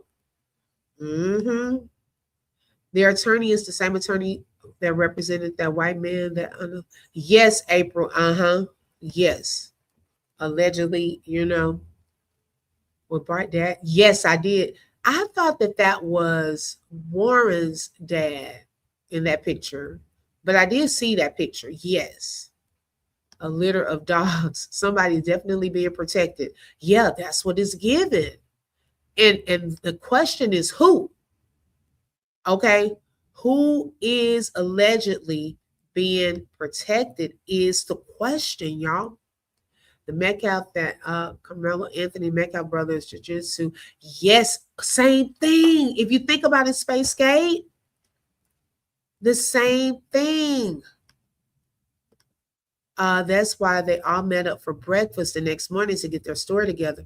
They met up a lot, Desi. They met up without Nolan the morning they were headed out. Remember, they went to McDonald's without Nolan. And then the next day, they went out too. Kind of similar in Carmelo's, in his case, when they had that barbecue. The dad and the witnesses had that little barbecue over to his house. See, but they just went out to eat. That girl wasn't lying. Okay, could this pic have been leaked to take the heat off of Warren's brother and put the heat on Bart's? Oh, Irma. Wow. And you know what? Remember, we talked about the divide because these brothers, they have one attorney. Okay, he's only calling out their names, right? Well, Bart, they're not protecting him. He got a different attorney. Yeah. And so that may include his brother now that this news is getting out there because no one has brought up his brother's name before. All of them because they are all involved. Okay, right, Lami, and welcome. Thank you for joining. To protect the younger siblings. Yes. OMG. They have K9 DNA. Okay, I got you. So Katie was hooked up with Nolan and the other boy. Yeah, and see, it was such a huge issue, y'all. If you think about that, Becca, remember when people started making the claim that that girl in that picture was Katie? Okay, so that's when the Simpson man's attorney came out, right? Now, everybody's thinking that, oh, because he doesn't want this to get out about this girl in the picture, is why he's saying that. But is there some truth that he could have possibly been on a boat with Katie? I mean, why did Katie choose to share the photos that she shared? Okay. Why did she choose those photos? I wonder if the judge is Carter's biological mom and that's who's really covering up, who they're really covering up for. Oh, this is a good question, Ray Ray. This is a good question. How is he related? That's what we need to find out. Do you think they did this out of spite for what happened in Texas? A YT person may think Nolan and KA resemble someone. One of the readers was saying that one day I was scrolling through YouTube and she had a video and I said, I'm gonna tap on it, and baby, that little part. Hey, now I don't believe in all of that, but it was funny that you said that because she brought something up about it was a slick comment that came out about Carmelo Anthony in all of this. So I don't know how true that is. And then, but it makes me also wonder though, is that true? For the simple fact that in the Give, Send, Go, didn't they bring up Carmelo Anthony? And I said, why are they putting Carmelo Anthony in this? Okay.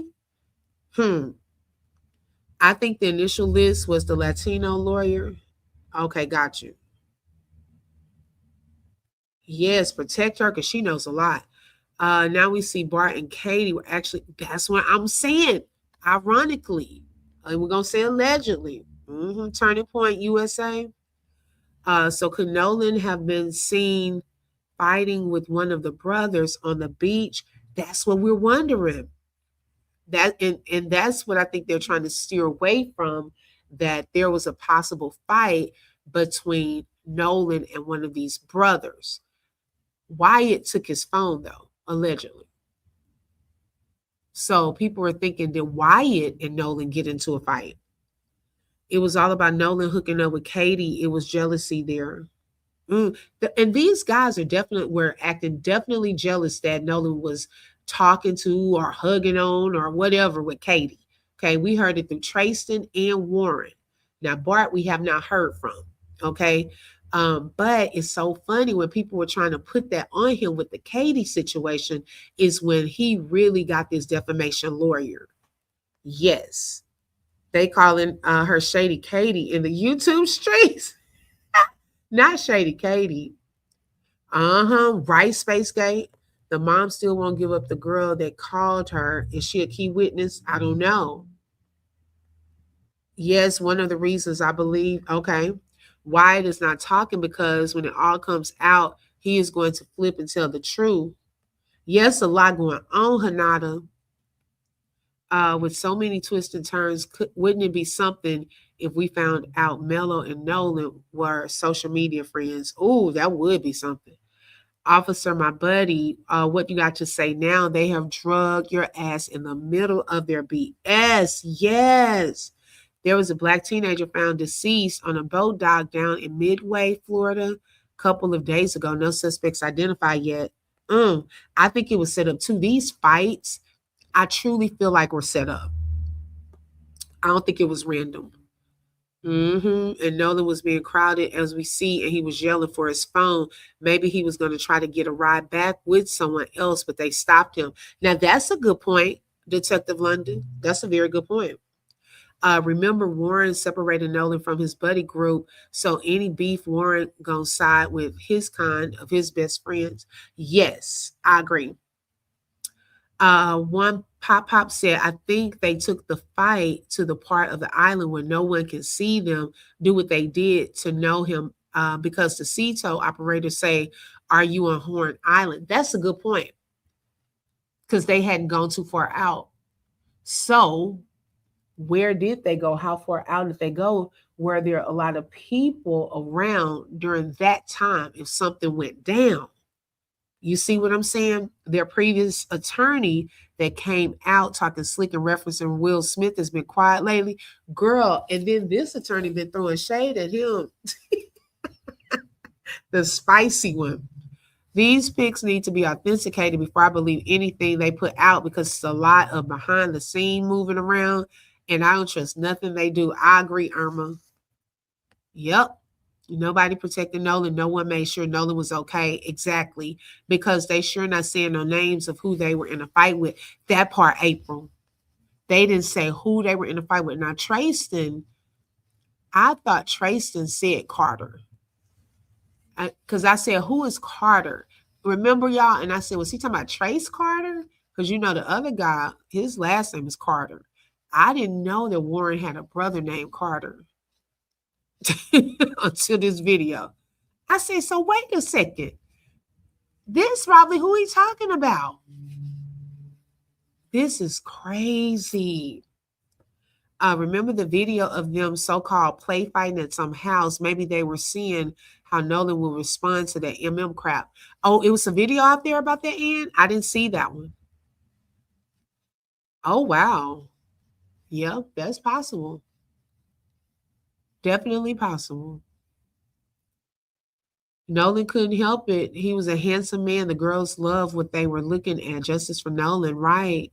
I saw them fighting with the biker-looking guys. Why haven't they spoken? Well, I think they said that was from something else. Patrice, we got to find out about that. Y'all putting that out there. Y'all going to do some homework. Okay? Because you might be onto something. You and who else said that? Detective, was it Ray Ray? I think one of y'all said the same thing. An influencer reviewed the Cajun Navy report, and the Marine Police looked for Nolan 7-4 after the CETO call. Really, Rain? I haven't seen that. Nolan always was the person who wanted to break. Yes. Even in that video that came out, Nolan, it was some other video where they were on land, and it looked like some people were getting into it. And Nolan, he was like trying to tell them to stop and all of that. He wasn't no fighting type of guy. You know, it didn't look like that. That's why they seal all the information. Yes, I believe that. Hey, Tracy, welcome. Tracy, you'd have missed a lot, sis. Oh my gosh. We'd have been on a whole field trip today. Okay. We done laughed, we done cried, we done got information. Okay. So is it safe or is it dangerous? The friends of Nolan, would you trust them? Nope. I believe the real fight video.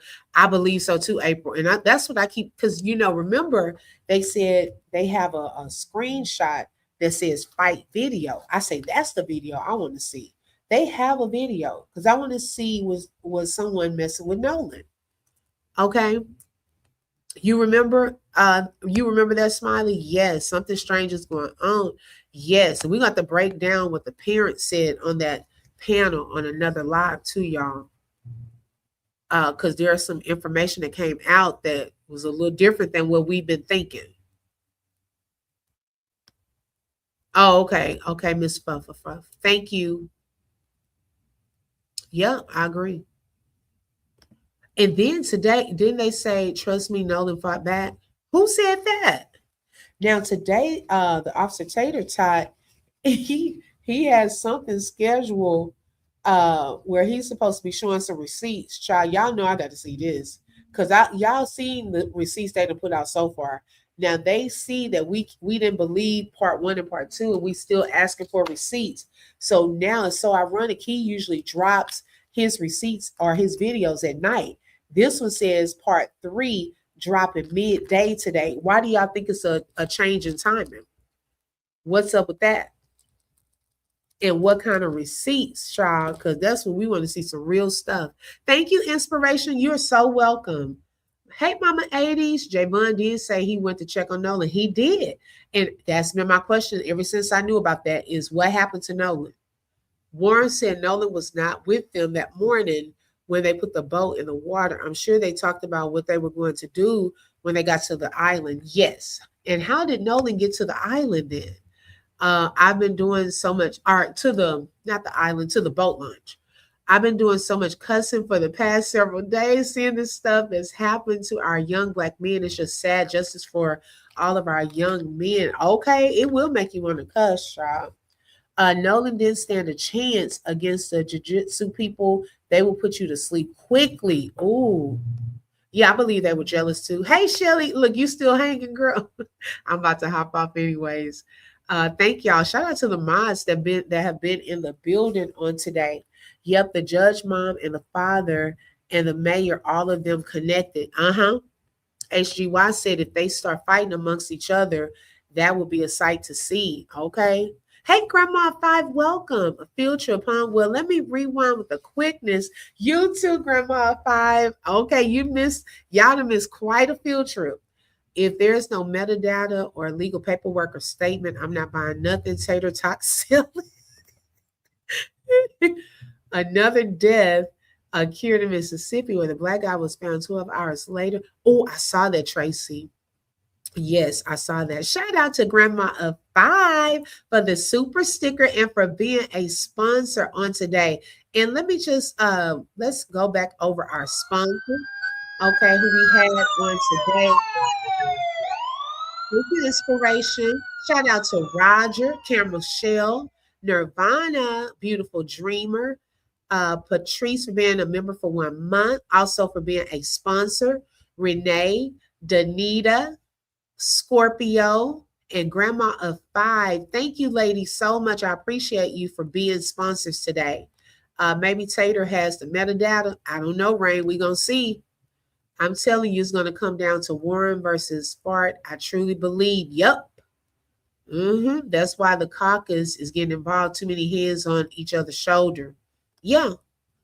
Yeah, I agree. Thank you, Shelly.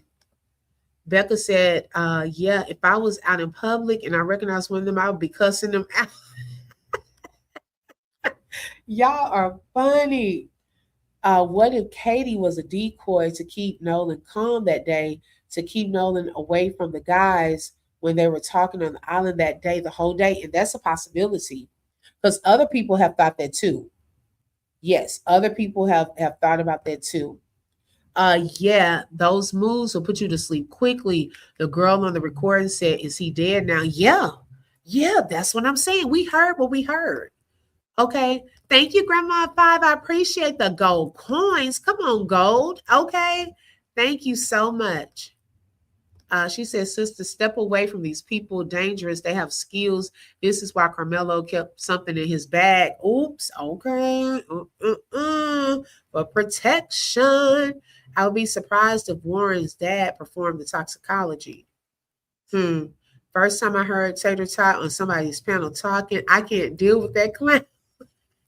Thank you again, Grandma of 5, coming through with the coins. Come on now. I appreciate that. But I would definitely be tuned in and in the know on this. And so we'll definitely come back and look at that, see what receipts going to be dropping. And we're going to go back through what the parents said today. We need to recap that so we can really go through it and process some of the things that were new to us because they were kind of filling in some gaps as well. Hey, Ian, Warren's dad was with the mayor. Yes. Mm-hmm. Okay, Warren's dad was with the mayor. Got you. Okay. And then Bart's dad with the governor. Oh my gosh. Okay, he was put out with one of those moves and finished off at the party. Tracy, zap yourself. Okay. Thank you, Irma, for the gold coin. Come on, gold. I need gold to reign in my life right now. Okay. Shout out to you, ladies. I appreciate you being sponsors.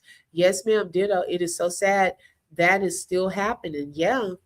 Warren's dad is the anesthesiologist. If he does toxicology, shut the whole city down. You know what? And remember, Warren said they were talking all that week on the phone. Yes, all his friends were in on. Yes, they were planning it. Exactly. And see, they knew that Nolan had that Monday coming up. It probably was just turned into like a little fight club type of, we're going to go out here and do our thing. Thank you for the silver star, Nurse M. I appreciate that. Thank you so much. Yes, girl. Phenomenal Scorpio. We got to clock some stuff because, hey, what's going on, child? Look, our notepad, we're going to erase some stuff like, what in the world? Yeah, y'all, it could have started off as a possible fight club thing. And he didn't know what was going on. And one thing led to another. And oh, y'all, I don't even want to know. Like, I want to know the truth, but it's one of those things you got to prepare yourself for it, like what really happened to him. And I do feel that whatever happened to him, it caught him off guard. Yes. I want to know what was so funny during the second interview with Tater Tot. Right. Nothing. They were laughing at that lawyer. They thought it was cute. Yeah, y'all. It almost reminds me of Tyrone Davis, how I felt that they had to catch him off guard to knock him out like that. Shout out to Des D. Come on, y'all, reigning with the gold coins. Okay. I appreciate the gold, baby. I'm receiving that in my real life. Okay. That God will rain some finances. Okay. Hit my pocketbook with some gold. Hey, Catherine, welcome. Okay. I felt that way with Tyrone, that whoever allegedly hit him in the back of his head, they had to have caught him off guard. But and I'm thinking the same thing with Nolan. Whatever was done to Nolan, it caught him off guard. I don't think it was full on them coming for him. It was probably a sneak attack. They got him down. It's just so sad. Shout out to Des D for the MVP. Thank you so much, sis. Also, shout out to April for the super chat. She said, thank you so much for keeping our Nolan's name alive. You are so welcome. It is justice for Nolan, okay? We will continue to bring awareness, continue to ask the questions. What happened to Nolan Wells? Continue to identify inconsistent statements and actions. That's what we do over here. So according to Attorney Ben Crump, we good. Okay, because we ain't called nobody no murderers. We ain't said they did it. Okay, we can have our own thoughts on what could have possibly happened, but we say allegedly, child, because we don't know for sure. I wonder, are the brothers of Bart and Warren ages are legally to be tried as adults? If underage, this could be a possible setup. Ooh, I wonder how old are they, y'all? We got to do some homework. Because the Brooks guy, he doesn't look as young as the Carter one. He looks young. He does look young. So, hey, that is a good question. And then every time I say I'm going to get off, something else comes that I think about. Why did Warren say he had to contact his mom? That stood out to me. Why did he have to contact his mom? And she said she was out there. Now, she said she brought the brother and she stayed for 10 minutes and took some pictures with the boys. But I don't see you driving all the way out to Horns Island and you just out there for 10 minutes, ma'am. Okay, what else is going on? I've been fed up before. Thank God I made it home. It was a long day, 3 o'clock in the morning. Oh, wow, Space Gate. Well, I'm glad you made it as well. If you look at that picture with Warren and his stepmother and his father, the background, there's a boat. I wonder if it's one of their boats. Uh-huh. They had easy access to go back. Yeah. Ray Ray said all these minors and not one adult was present. Now, you know some adults were present. Okay. Did she really leave? Right. It seems the cover up is so extensive. Not sure they could have a change of venue. The boys are too well connected. Right. They would have to go, baby, out of that area because everybody know everybody. Okay. It would be, oh my gosh. It would be crazy. A whole tainted jury, to be honest. All right, y'all. I am going to get off. Thank y'all so much for joining. Make sure y'all hit that like button. It is for free, or just double tap the screen.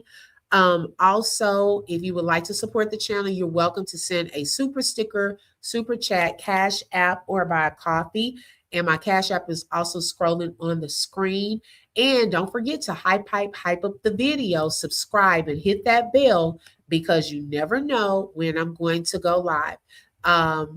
Yes, and I agree. I definitely agree. Whoever bought the alcohol is the adult. Not necessarily, child. They probably know those kids. They probably let them buy it all the time. They don't want no problems out of those parents. Okay. All right. It is justice for Nolan. Thank y'all so much, and y'all have a blessed day. Thank you, sis. Bye-bye. You just flip through truth with the open book. If you felt that heat, like share and stay locked in.